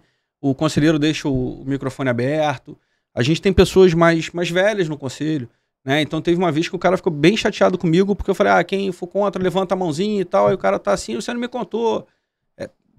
Acontece, cara, e você não pode rir, não pode sacanear, não pode... porque você tem que trabalhar com a dificuldade do cara. É um universo novo.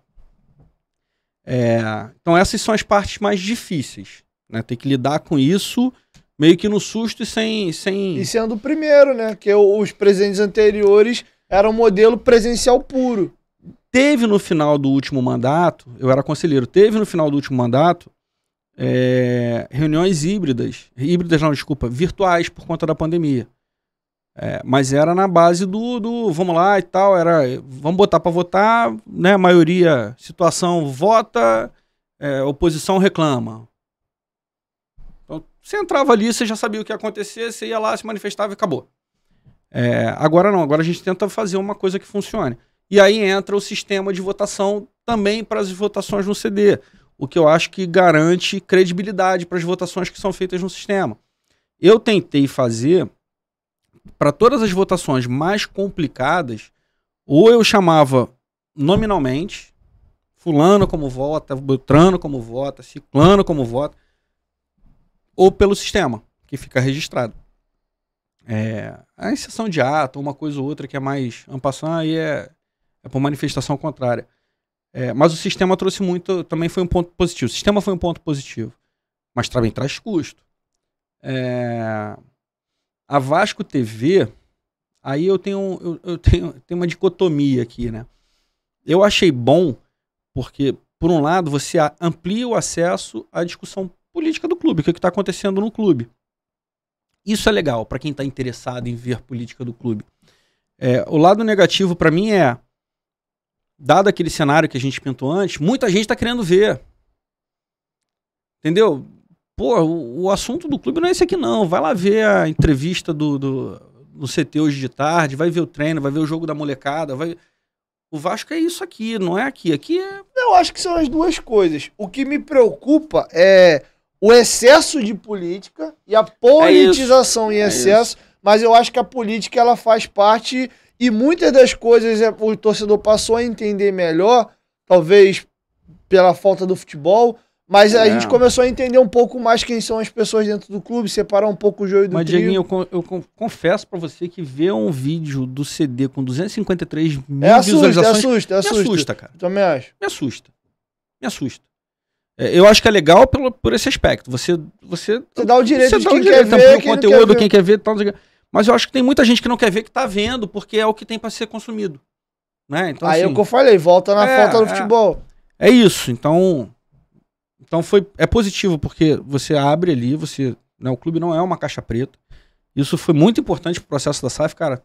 Tudo o que foi discutido no Conselho Deliberativo sobre a SAF tá ali. Tudo. Isso que eu acho importante. Tudo. Qualquer 30 segundos de fala tá ali. E óbvio que me ajuda.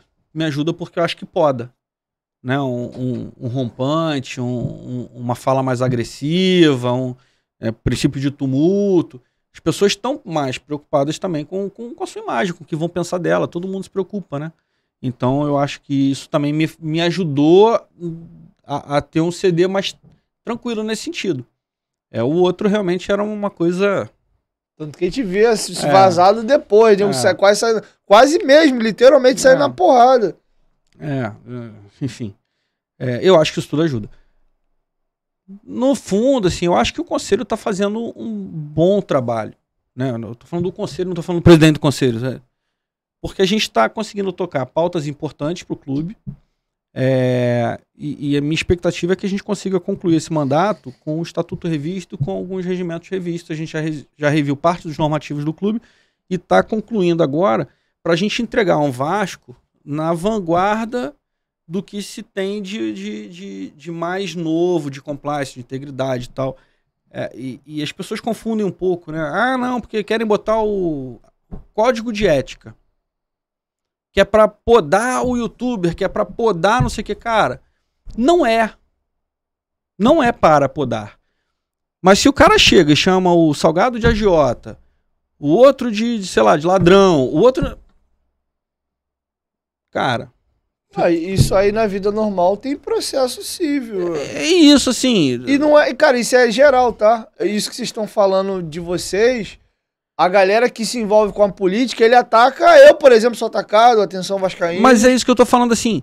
O código de ética não é para criar um cerceamento, é para dar os limites do convívio humano. Só que as pessoas que reclamam dele são as pessoas que normalmente estão fora desse limite. Fora desse limite, criminalmente falando, inclusive. Né? Chamar alguém de pedófilo, de agiota, O Salgado chegou a mover um processo contra um e acho que tirou galho depois, não foi? Não, tem algumas coisas acontecendo. Teve um que eu vi, que ficou até público, ele falou que recebeu o processo e tal. Acho que ele tirou, não tirou? Não. Tá voltando agora. Porque assim, saiu muito do limite. Eu vejo algumas coisas assim, pra mim menos. Eu não sou uma figura tão brilhante na política do clube, menos, mas... Algumas coisas eu escuto em casa que chegam pra minha esposa. Minha esposa também é vascaína, também vive um pouco ali no meio vascaíno. Pô, cara, o cara me chamando de ladrão, que eu tô na mamata, de que eu vou receber a comissão. Caralho. Sabe, assim, passa do limite. Eu tento encaixar naquela coisa, isso tá dentro do job description, né? Assim, tá no jogo. Mas quando você bota a cabeça no travesseiro pra dormir, cara, isso não tá no jogo. Sabe, eu dou tão duro, eu sempre tentei ser um cara na minha vida, assim, tanto, o cara vir lá, o cara que nunca me viu, que não conversou comigo, que não sabe quem eu sou, me chamar disso daqui, para. Dá uma certa indignação. E eu acho que o código de ética vem pra isso. Quando você pula fora disso, tem que ter causa e consequência. Traz pra mim alguns detalhes que pode trazer do que vai estar nesse código de ética. Isso pra mim é novidade, eu não sabia. Os documentos é um conjunto geral de normas. Eu chamei o código aqui para desenhar a questão.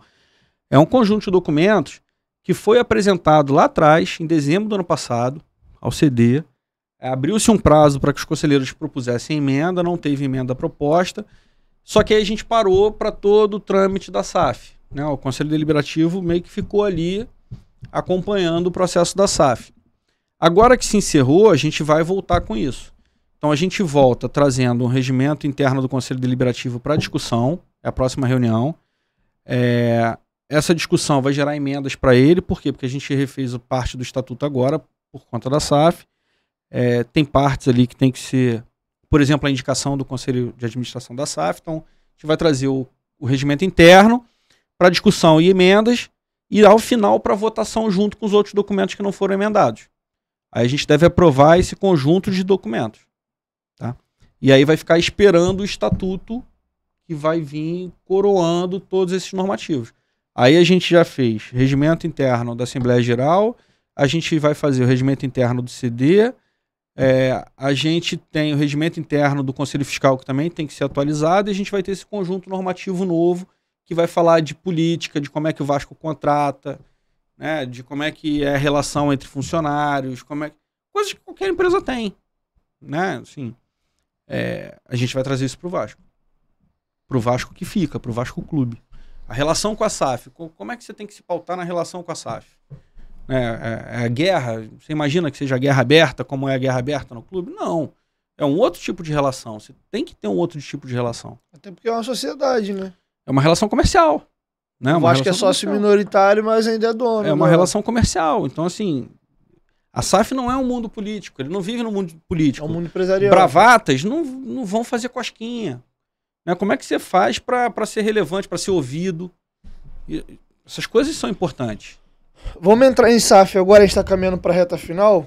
E você tocou num tópico que aí já me dá uma brecha para falar de SAF e eu começo algumas perguntas. Como é que você encarou a fala do Josh Wander em fevereiro do começo do ano, a despeito da véspera do Flamengo e Vasco, onde ele diz nominalmente que seria a última vez que Flamengo e Vasco entrariam em campo com a desvantagem financeira? O que eu entendi ali que a partir de 23, Flamengo e Vasco estariam equiparados financeiramente, coisa que eu espero aguardar chegar o ano de 23, mas vendo o balanço, o número dos dois clubes, acho inviável. Como é que você viu? Inclusive na entrevista coletiva, onde o Paulo Brax é apresentado e aonde o Josh definitivamente já fala como gestor da SAF do Vasco, ele é perguntado, uma das últimas perguntas pelo companheiro Eduardo Ferrari, ele ratifica, a promessa que eu fiz para a torcida do Vasco em fevereiro tá mantida. Como é que você enxergou aquela fala do Josh? Cara, eu enxergo um pouco diferente do que a galera enxerga. A galera acha que ele vai chegar botando o dinheiro no dia seguinte para o Vasco ter o mesmo orçamento que o Flamengo. Eu não entendo assim. Mas a forma como ele falou soou isso? Você tá ali no calor do momento e tal, ele soltou. Mas eu entendo que, assim, o Flamengo tá desde 2013, né? O Flamengo começou em 2013 para em 2019 ser o que foi. Ano que vem faz 10 anos. Não, mas eu tô falando 19, que 19 foi o ano que foi assim, não, deu certo. Né? Aquilo que a gente começou lá, deu certo. Eu tenho um monte de recortes, o Bandeira, eu trabalho no BNDES, não sei se é novidade aí, pessoal. O Bandeira era de lá, o pessoal do Flamengo toda dali, do início. Então eu tenho guardado uma série de recortes de jornal e eu faço um piquezinho, botando a situação do Flamengo, situação do Vasco, situação do Flamengo, situação do Vasco. Era idêntica em 2013. E em determinado momento de escola, a gente continua com as mesmas pautas, as mesmas reportagens, e o Flamengo vai para outras pautas. Né? Então, assim, isso é um processo, isso não tem dinheiro. Porque imagina, até que o Josh seja maluco, chegue aqui, tire 1 bilhão do bolso e bote 1 bilhão no Vasco, pronto, não temos mais diferença de orçamento para o Flamengo. Isso é meramente ilusório, porque o Flamengo tem um CT muito mais complexo que o nosso, o Flamengo tem um plantel formado, ele já está fazendo rodízio de plantel, né? O Flamengo já tem receitas estruturadas, coisa que a gente... Lembra que eu falei da dificuldade de galgar receitas? Né? Então, assim, a gente em um ano não vai estar no mesmo nível que ele.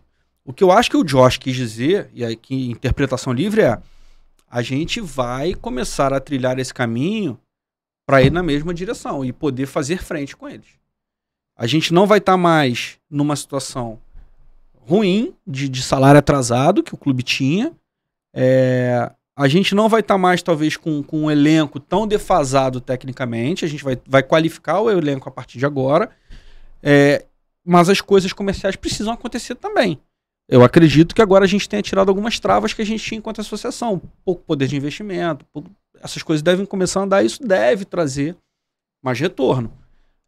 Eu acredito, tudo dando certo, que em 4, 5 anos a gente tenha uma condição de estar ali junto com o Flamengo, aí sim, ombro a ombro. Então, eu concordo com tudo isso que você falou, eu só acho que ele foi infeliz na escolha das palavras. Não sei se pela dificuldade do idioma, ou se, não sei, internamente, vou dar uma animada pra galera aqui pra inflamar a galera pra ser mais favorável, sabe? Não sei, mas o que ele falou nominalmente colocado no preto e no branco ali, eu não vejo concretizando no ano que vem. Eu vou da mesma linha que você aqui, que eu penso, talvez em linhas gerais, o que ele quis dizer, mas eu acho que ele foi infeliz na escolha das palavras. Eu acho que não dá pra levar ao pé da letra. Ao pé da letra foi aquilo que eu falei. Por mais que tire 1 bilhão do bolso e coloque, não vai montar a estrutura que se tem lá. A minha reclamação nesse sentido é que eu, como torcedor, eu sou favorável à SAF por 2 motivos. Eu, Diego, falando aqui. Primeiro, eu quero acabar não, mas afastar a política do futebol do Vasco. Esse é o meu motivo número 1 para ser favorável à SAF. E o segundo, te coloco realmente em segundo mesmo, é ver um profissionalismo chegando no clube e acabando com qualquer peça de amadorismo, seja de gestão, seja de postura ou de qualquer coisa que tange dentro de um clube de futebol. E na minha opinião, falas que não são coerentes, falas que não são plausíveis de você concretizar da forma como você falou, aí você pode colocar do jeito que for, promessa, bravata, sei lá. Eu acho que faz parte do modelo que eu não gostaria de ver mais dentro do Vasco. Mas não é o... Acho que ele começou mal. Mas não é típico dele não, cara. Ele sempre foi uma pessoa muito centrada. Essa última entrevista que ele deu, a coletiva, ele já era bem mais centrado. Mas já estava bem mais centrado. Eu acho que ali, pô, qual foi o contexto daquilo? Treino aberto, torcida gritando. O cara também tava... O cara é ser humano, né? Ele tá ali vivendo. O pessoal falando que o Vasco tá ruim, falta dinheiro, falta isso, falta aquilo, falta não sei o quê. Saiu a frase. De novo, eu não entendi quando ele falou nesse contexto. Eu acho que uma galera levou o pé da letra. Eu não levo, eu entendo de outra forma. Como eu disse, não dá para chegar e cumprir isso ano que vem. Isso vai ser o tempo. Mas também eu também não imputaria assim, né, céu ou inferno. Eu acho que... E uma coisa que eu acho que ele foi muito feliz na coletiva, perguntou, não, e aí, quem vai ser o técnico? Né? Alguém perguntou, quem vai ser o técnico? Isso é com o Paulo. Isso é com o Paulo. Ele não é centralizador, eu achei legal. Isso é com o Paulo. Ele toda hora, é com o Paulo resolve. Isso é uma coisa no Vasco que é uma mudança de paradigma. Porque você quer reclamar do roupeiro, você reclama com o presidente. Você quer reclamar dos centroavantes, você reclama com o presidente. De contrapartida, tivemos presidentes também nos últimos anos, todos, Eurico, Campelo e o Salgado também, centralizadores no que tange ao departamento de futebol. Do mesmo forma que você tá reclamando que tudo quanto é penimba vale um presidente, os presidentes tomaram para eles o futebol também. Não tô defendendo, não. Eu só tô dizendo que é diferente mesmo. O presidente, ele é presidente, ele não é o vice-presidente de futebol, coisa que todos acumularam nesse período. Né? O Eurico não acumulou, mas ele botou ali pessoas que estavam diretamente ligadas nele. Mas Campelo acumulou, Salgado acumulou. Então, assim, ele virou, não. Isso é com ele. Certo. Isso é com ele. Eu tô aqui para falar da sociedade, daqui de cima e tal, tô aqui me apresentando e acabou. Eu acho que a gente vai viver mais coisas assim, essa parte eu achei bem interessante. Agora, de novo, acho que tem um caminho, nada vai ser do dia para noite. Acho que a gente tem que batalhar pelo acesso esse ano, né? A situação incrivelmente complicou, era uma situação razoavelmente confortável, 8 pontos de vantagem por dia. A situação vem complicando, o desempenho do time não vem dando confiança para a torcida tá desesperada do ano passado. O ano passado foi muito ruim, criou um patamar assim de que o fundo do poço é fundo e será que era o fundo mesmo?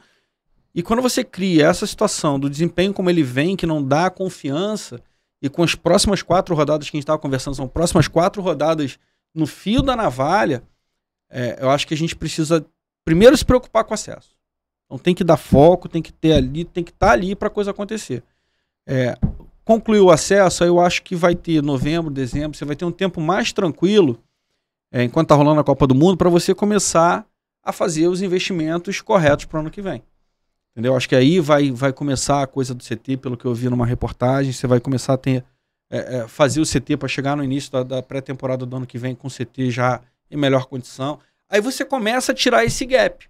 Por quê? Porque vai entrar um capital que não estava previsto para o clube. Então você começa a realizar investimentos que você não faria normalmente. É isso que vai começar a fazer com que o Vasco chegue num outro patamar. Fundamental para isso, virar a chave das receitas. Porque o investimento é legal durante um tempo, depois você tem que gerar. Olha para o rival, não, mas os contratos de TV, porque eles sempre foram favorecidos, foram, é verdade. Saiu agora aí uma relação de quantos clubes receberam nos últimos 10 anos, numa pesquisa, 1 bilhão e não sei o quê. É mais do que o dobro do que a gente recebeu. Então, ali foi um investimento dos caras, mas os caras conseguiram gerar uma máquina. Eles estão gerando. O Flamengo hoje está com 1 bilhão, o Palmeiras está, se não está com 1 bilhão, está próximo com 1 bilhão. 600 a 700. Então, assim, os caras estão vendendo jogadores muito bem, os caras estão com contratos de patrocínio forte, os caras estão... Eles elevaram o nível. Ou a gente vai, né? Ou a gente eleva o nível agora, porque essa é a chance, ou, cara, aí a gente perde o bonde da história. E nisso é que eu acho que a SAF é o grande... Não é a arma na cabeça Não. A SAF sozinho você não fez. Você teve 20 anos para fazer, você não fez. Ora por escolha errada, ora por briga, ora por ação judicial, ora por isso, ora por aquilo. Ora porque as pessoas que entraram brigaram. Você não fez. Então, tem aqui mais uma oportunidade para você. Você quer aqui, você quer continuar aqui. Pode ser que aqui dê certo, mas é muito mais difícil do que aqui.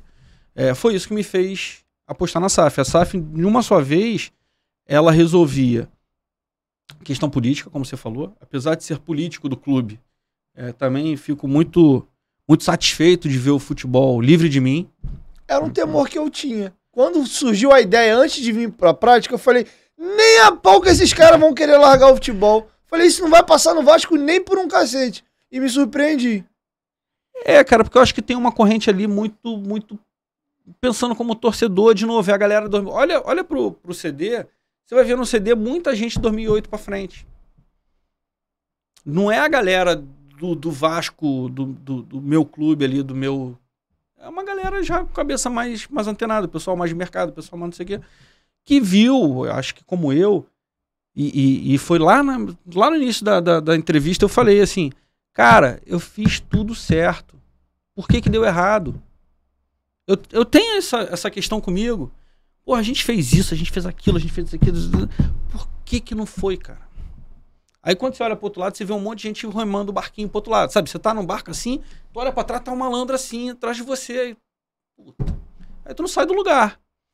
Entendeu? Então assim, não é que eu seja o melhor, não é que o que eu tenho a ver... Não, mas é que, porra, parando assim, fazendo um exame de consciência, pô, isso aqui foi, não aconteceu, isso aqui foi, não aconteceu, isso aqui foi, não aconteceu.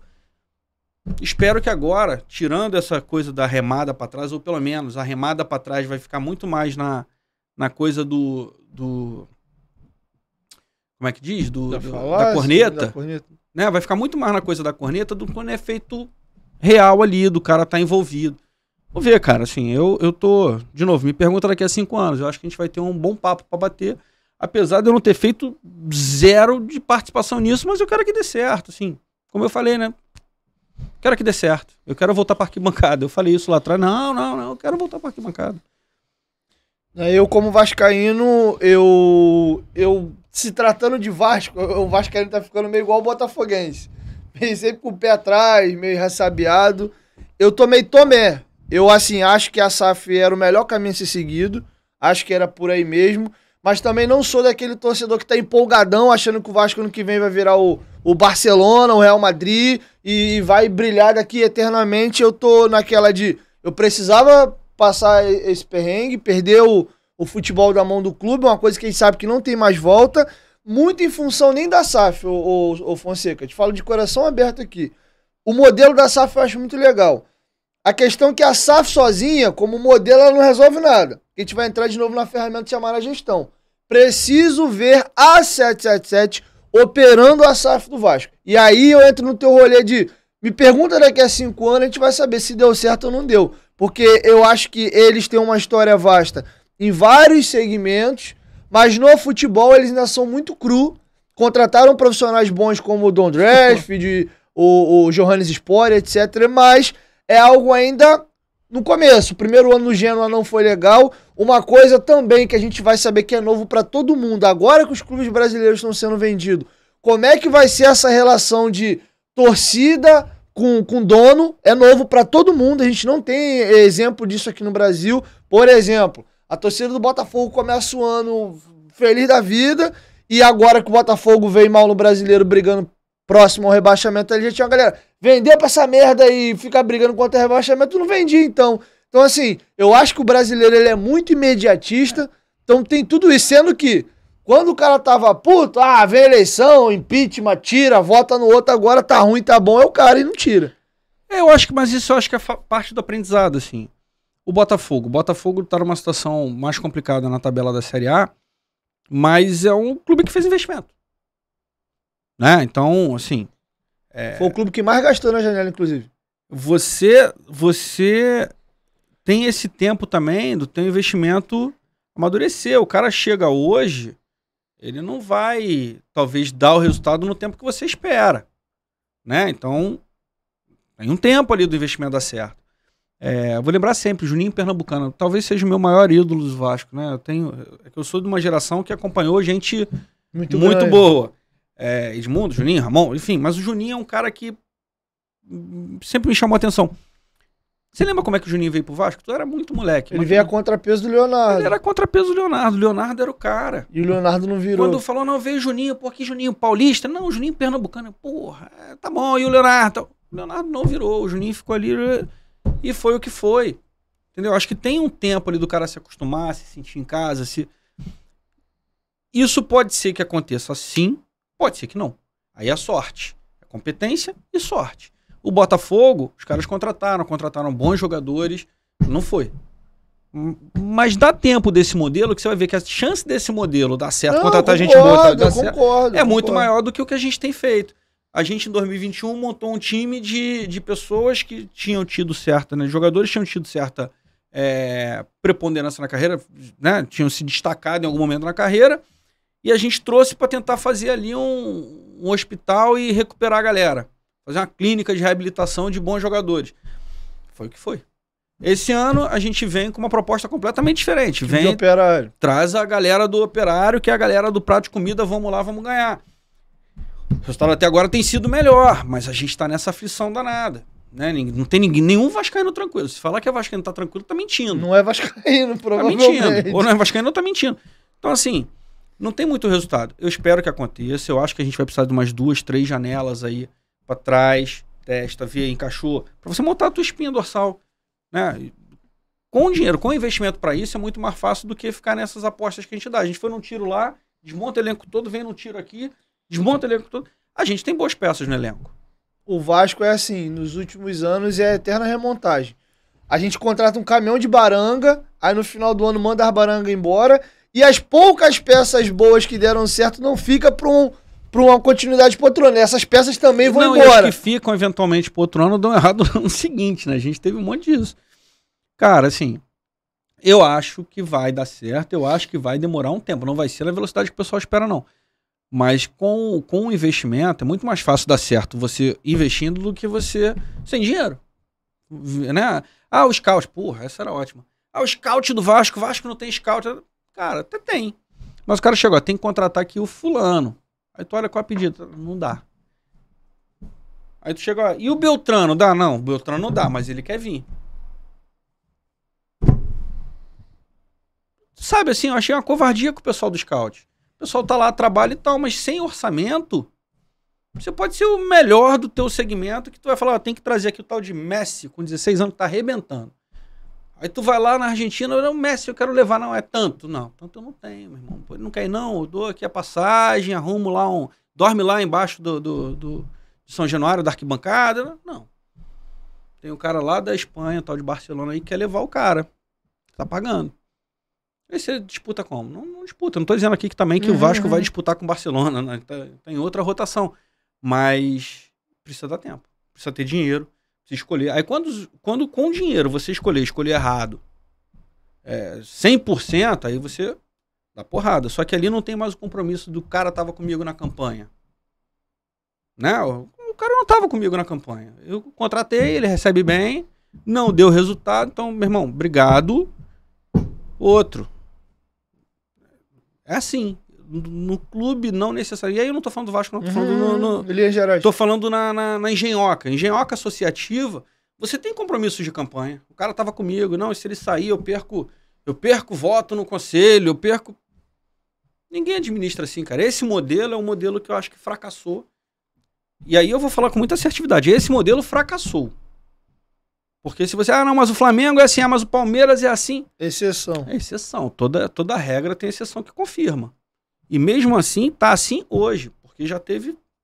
É só virar uma votação ali, o pessoal não gostar da galera e votar errado uma vez que, rapaz, para desconstruir é muito mais rápido do que para construir. E até porque os valores que eles mexem são muito vultuosos.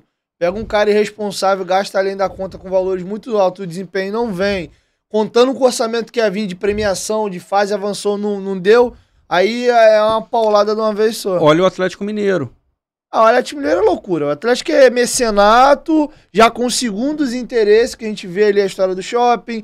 Tem um rolê de que eles têm interesse em adquirir a SAF do Atlético também. Então o Atlético tem que tirar do bolo, não é exemplo. Mas as pessoas citam o Atlético. Não, porque o Atlético fez, cara, o que o Atlético fez é loucura. Pode dar certo? Pode. É o tipo papo do, não, traz o cara que só as camisas pagam. Cara, nunca pagou. Não paga em nenhum lugar do mundo, vai pagar aqui. É o tal dobrar a aposta. Então assim, acabou esse tempo, felizmente. Pro clube já tinha acabado há muito tempo. Felizmente agora a gente tem capacidade de investir e investir certo. Tem que investir certo. Agora, investir certo é sempre uma incógnita. Você vai investir e vamos ver. Tomara que a coisa dê liga. Tomara que acerte mais do que é. Errar, vai errar. Acertar, vai acertar. É invariável. Você vai errar e vai acertar. Você tem que acertar mais do que você erra. Porque aí na próxima janela você tira o que você errou e faz uma nova aposta. E não fazer o que o Vasco também fez, que o Vasco fez muito, empilhar. Eu trouxe, não deu certo, deixa aí. Traz outro, não deu certo, bota aí. Traz outro, não deu certo, bota aí. Não dá pra empilhar, porque o teu custo fica sendo carregado ali. Entendeu? O dinheiro tá saindo ali. Eu acho que o dinheiro no Palácio, por exemplo, foi mal empregado. Cara, era uma aposta. Era uma aposta. Apostar com quase 10 milhões num clube que tinha pego 70 milhões de empréstimo pra pagar a folha, na incerteza de saber se a SAF ia Mas passar tu lembra ou não. que todo mundo queria. Todo mundo quem? Todo mundo, né? A galera queria o Carlos de Penha. Aí o Inter dá uma pernada no Vasco e empurra o jogador que tava lá encostado, com o Vasco pagando um valor bem alto. Eu acho que o Inter foi muito malandro nessa negociação aí. O Inter tinha mais cacife pra botar. Tudo bem, mas o ponto... Você lembra dos 70 milhões? 70 milhões era pro Vasco se rodar um tempo. Pra conseguir fechar um ano e ainda faltariam 40. Aí o pessoal começou a fazer uma pressão pra contratação. Uma pressão louca. Não, tá com 70 milhões em caixa, vamos contratar. Lembra? É só...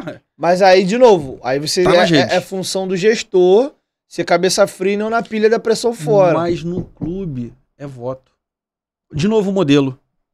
No clube é voto. Se eu não faço no todo ou em parte o que a torcida quer, eu vou tomar uma pressão, vão pedir isso, vão pedir aquilo. Aí não é mais estratégia. É modelo, tô falando modelo, o clube fracassou. Porque você tem que fazer concessões porque a pressão tá vindo. E aqui eu não tô, de novo, não tô falando do voto, tô falando do modelo, tô falando do presidente que é mais competente ou menos competente, tô falando do modelo. É um modelo de jogo de pressões, é um modelo político. Você saiu do modelo político e foi pro modelo profissional. Em tese, e isso vai ser outra coisa que a galera vai ter que se acostumar, que essa pressão... O Josh tá lá em Miami. Entendeu? Tá lá em Miami. O Brax tá aqui, tá com orçamento, tanto tem que fazer isso, tem que fazer aquilo, tem que fazer isso aqui. Isso vai mudar. Isso vai mudar. Porque é muito legal ficar resenhando ali na internet. Agora, meu irmão, toma uma decisão. Quando você puxa a decisão pra si, é que é o problema. Porque você pode errar, pode acertar. A melhor coisa é você dar uma opinião que nunca é aceita. Que você nunca tá errado. Não, se tivesse trazido o Carlos de Penha, porra, tinha sido do caralho. Não sei. Tinha sido diferente. Mas enquanto não acontecer, tu tá sempre com a razão. Não, porque eu queria o cara lá. Aquele cara encaixava no jogo. Puta. Entendeu? Assim, falar de coisas que não acontecem é muito mais fácil do que você falar da realidade. A realidade tá esfregada na tua cara. É isso. Fonseca, para encerrar o papo, eu tenho a tradição de sempre deixar pro meu convidado, caso ele queira me fazer uma pergunta, e assim a gente encerra o papo. Cara, vamos lá, não tá preparado pra isso não. Essa é a ideia, ninguém nunca tá. É a resposta que a gente mais escuta, né, Bruno? É a padrão. É a padrão. Mas vamos lá. Como é que você vê, curiosidade minha mesmo, como é que você vê que vai funcionar esse mundo das redes, da comunicação como ela está hoje, Instagram, YouTube, que conversa ali com as redes da minha época, né, com as grandes emissoras e tal, num ambiente de SAF, num ambiente onde talvez, né, pô, tu tem o meu telefone, tu mandou lá um zap pra mim, pô, pode vir aqui, cara, o que tu acha? Tal, eu vou. No mundo em que talvez os dirigentes não sejam tão acessíveis, seja mais formal, seja mais na base da coletiva, seja... sem essa política do dia a dia ali de pegar uma informação aqui, uma informação lá. Você vê isso como um desafio desse novo tempo? Cara, vai ser novo pra todo mundo. Eu acho que as relações interpessoais, ela tá desde que o mundo existe, independente de ser mais profissional ou menos. Eu, como tenho a Sérgio, vou pras coletivas e cubro o clube jornalisticamente falando, eu vou estar lá no CT, continuo tendo contato das pessoas, ou era o Brasil, agora é o Paulo, eu tenho contato do Paulo. O que vai mudar é que eu acho que o clube ele vai entrar num modelo um pouco mais corporativo, talvez um modelo um pouco mais frio, uma comunicação mais, como pode dizer, mais fria mesmo, mais institucional, e aí vai depender, porque, por exemplo, isso também a gente só vai saber na prática. Eu não sei como vai ser o modelo dos americanos, porque quem vai estar trabalhando aqui são brasileiros. O Paulo Brax hoje, que é o gestor que é o diretor executivo do Vasco ali, ele tá acostumado a trabalhar no modelo antigo, ele é brasileiro e a gente tem uma relação interpessoal. Inclusive, ele se mostrou ser um cara muito solícito. Eu não sei se ele vai manter essa linha. Por exemplo, os assessores do Vasco são super acessíveis, maravilhosos, fazem um trabalho ímpar, a Sala, o Greg. A gente não sabe como é que vai mudar, porque pode vir uma política de cima para baixo que fechou. Se a gente for dar alguns passos atrás, você pega a década de 90 aí, o jornalista ia no vestiário entrevistar o cara pelado, tomando banho ali. Hoje, por exemplo, eu tô cobrindo o Vasco no CT mesmo, desde maio. Não vi um treino. A gente vê aquecimento. Eu já percebi, quando o treinador novo chega, pra fazer uma graça, ele, libera aí 15 minutos do treino. O Maurício fez isso, o Jorginho fez isso agora também. Então, o Flamengo, você não vê treino do Flamengo, já é um caminhão de tempo.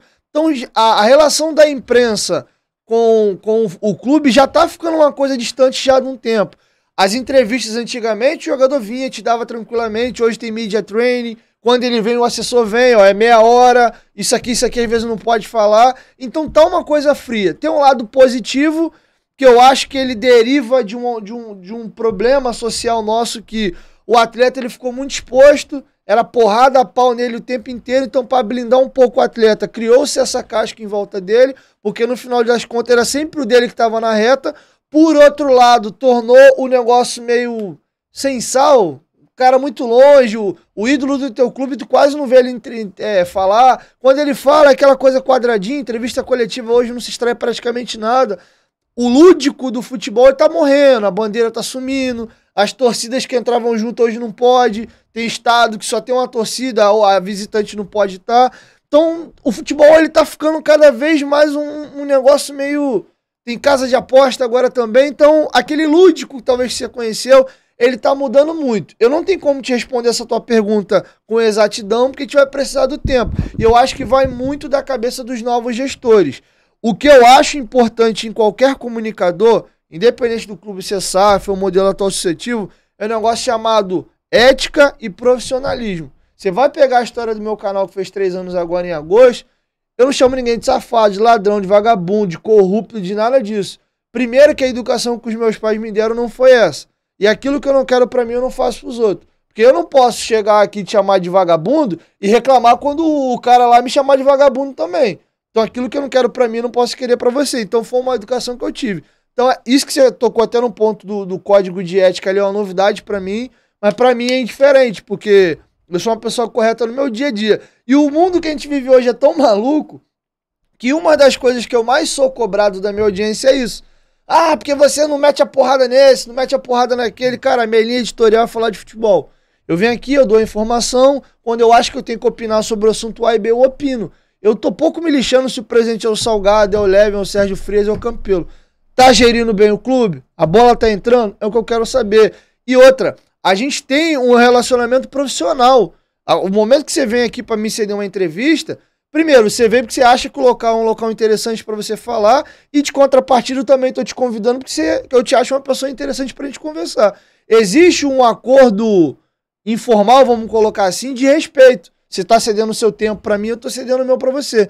Então eu acho que de uma maneira geral, a gente tem que ser profissional. E infelizmente, a gente tinha um problema alguns anos atrás que era a forma como a televisão trata os clubes. Ficou um negócio meio escroto. O Vasco, dita as pesquisas, é a 5ª maior torcida do Brasil. Não tem espaço no noticiário esportivo. Quando fala, é mais as pautas negativas. E aí, o que acabou acontecendo com isso? Isso a gente tá falando do Vasco. Tu imagina o cara que torce pro Bahia, pro Vitória, pro Criciúma, que é louco pelo clube dele lá. E esse cara, esse clube mesmo que não passa nas principais emissoras que dominam o Brasil. Sport TV, ESPN, antiga Fox Sport. O cara que quer consumir futebol, ele vai ter que ver ali gostando ele ou não. E aí foram surgindo os influenciadores. Num primeiro momento, de uma forma muito amadora, um torcedor com a câmera na cara, o tempo foi passando, alguns resolveram se profissionalizar, estudando, fazendo uma faculdade, ou até que não fazendo faculdade ou cursos do tipo, levando a coisa de uma maneira mais a séria. Os jornalistas começaram a pular de lá pra cá. Só no Vasco hoje a gente tem o Fábio Azevedo, a gente tem o Lucas Pedrosa, a gente tem a galera do Atenção Vascaínos. Você viu que ficou uma coisa mais profissional. E para você se inserir em qualquer mercado, você tem que fazer o melhor.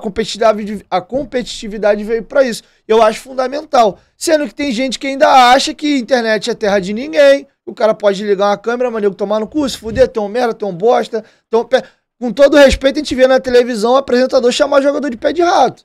Uma coisa que eu acho um absurdo. Que dirá um mero torcedor com a câmera na cara. Então, assim, eu acho que a tal do lei do mercado, eu acho que o próprio mercado ele vai se ajustando. E essa questão da SAF eu acho que vai ser uma novidade para todo mundo. Fonseca, obrigado por você ter vindo aqui. É a primeira vez que eu falo, inclusive, contigo Não, teve no dia da votação da Assembleia Geral, foi a primeira vez que presencialmente a gente topou ele para conversar alguma coisa. Muito obrigado por ter vindo aqui. E fecho o episódio até dizendo o seguinte: eu decidi entre setembro, outubro, talvez um pedacinho de novembro, dar espaço para pessoas que são ou foram importantes na política do Vasco nos últimos anos, ter um espaço aqui para falar, seja de situação ou de oposição. Entendo que foi consolidado, hoje o Vasco é a SAF, tem um dono, o modelo político já acabou, já passou, então tá o espaço aberto para que as pessoas possam falar e colocar suas opiniões, tanto do que viveram ou de coisas recentes, até porque, Fonseca, eu odiando política, eu detesto tanto a Nacional, piorou a do Vasco, eu acho que quem pode trazer detalhes de bastidores, como o Otto trouxe alguns aqui, você trouxe outros, só vocês que estão lá dentro. E aí a minha função aqui é levar a comunicação para quem está em casa, e aí o torcedor que está em casa tire suas conclusões. Lembrando que esse canal aqui não é um canal do Vasco, é um podcast de futebol. Bandeira de Melo veio aqui, trouxe vários bastidores do Flamengo e pretendo trazer dirigentes do Fluminense, do Botafogo e assim vai. Fonseca, muito obrigado. Se quiser falar mais alguma consideração no final, fica à vontade. Não, isso, agradecer a oportunidade, agradecer por estar aqui. Lembrando que o clube não acaba, o clube está lá e espero que o clube se reinvente aí para tocar coisas importantes. Eu acho que é uma oportunidade ímpar para a gente ter expressividade em outros esportes que ficaram abandonados. O Vasco, né, já teve um time de basquete, super time de basquete. Enfim, que a associação possa trilhar seu caminho e que o futebol seja o que a gente espera, um sucesso. Não no ano que vem, né, não com o que se desenha, com o que se espera para o ano que vem, mas que possa, dentro desses 3 anos aí, arrumar casa para que a gente tenha um futuro promissor. Lembrando, as coisas não acontecem do dia para noite, estrutura não se cria, estrutura se constrói. E é isso, acho que a mensagem é positiva. Vamos ver onde vai dar. Tô curioso, daqui a 5 anos a gente conversa. Eu tô curioso também, como o Vascaíno se habituou a ficar com o pé atrás nos últimos anos, mas pelo menos hoje eu tenho esperança. Que coisa que eu até outro dia não tinha mais. Eu via ter essas discussões muito com meu pai, Carlos. Porque meu pai agora tá com 50 e alguma coisa, então ele não acompanha tão a fundo o Vasco como eu. Então eu falei, pai, o Vasco tá se apequenando. Pô, tá maluco, a torcida é isso, ganhamos tantos títulos. Eu falei, pai, o Vasco todo ano briga pra cair quando não cai. Não, porque o Vasco é imenso. Eu falei, pai, muita gente criou o erro, o Carlos, de parar de contar a história do Vasco até 2000. A história do Vasco, ela começa em 21 de agosto de 1898 e vai até as 21h46 do dia 8, hoje é 8, né? 8, 9. Dia 8 de setembro de 22 e continua. A galera fala do Vasco como se o Vasco tivesse acabado em 2000. O Vasco até 2000 era um clube colossal. Sendo que o Vasco, quando chega o 2001, 2, 3, 4, é um clube que hoje não tira um jogador do Curitiba, é um clube que perde jogador pro Atlético Goianiense, que não chega numas oitavas de final, não tô falando nem de final, de Copa do Brasil, que hoje o rolê do Vasco é ali, com o Sport, Chapecoense, Curitiba, Goiás, é o nosso clube. Nosso clube não é mais Flamengo, São Paulo, até o Fluminense, para minha surpresa nos últimos anos, tem ido recorrentemente para Libertadores. Então o Vasco, esportivamente, não estou falando de história, tradição, torcida, esportivamente virou um clube médio para pequeno do futebol brasileiro hoje. Gostando a gente ou não. A realidade dura é essa. E eu vinha, ano após ano, a tendência de piorar. Não vi uma melhora. Então, nesse cenário caótico, eu fui favorável à SAF, mas ainda com o pé atrás, querendo ver qual é o poder de administração da 777.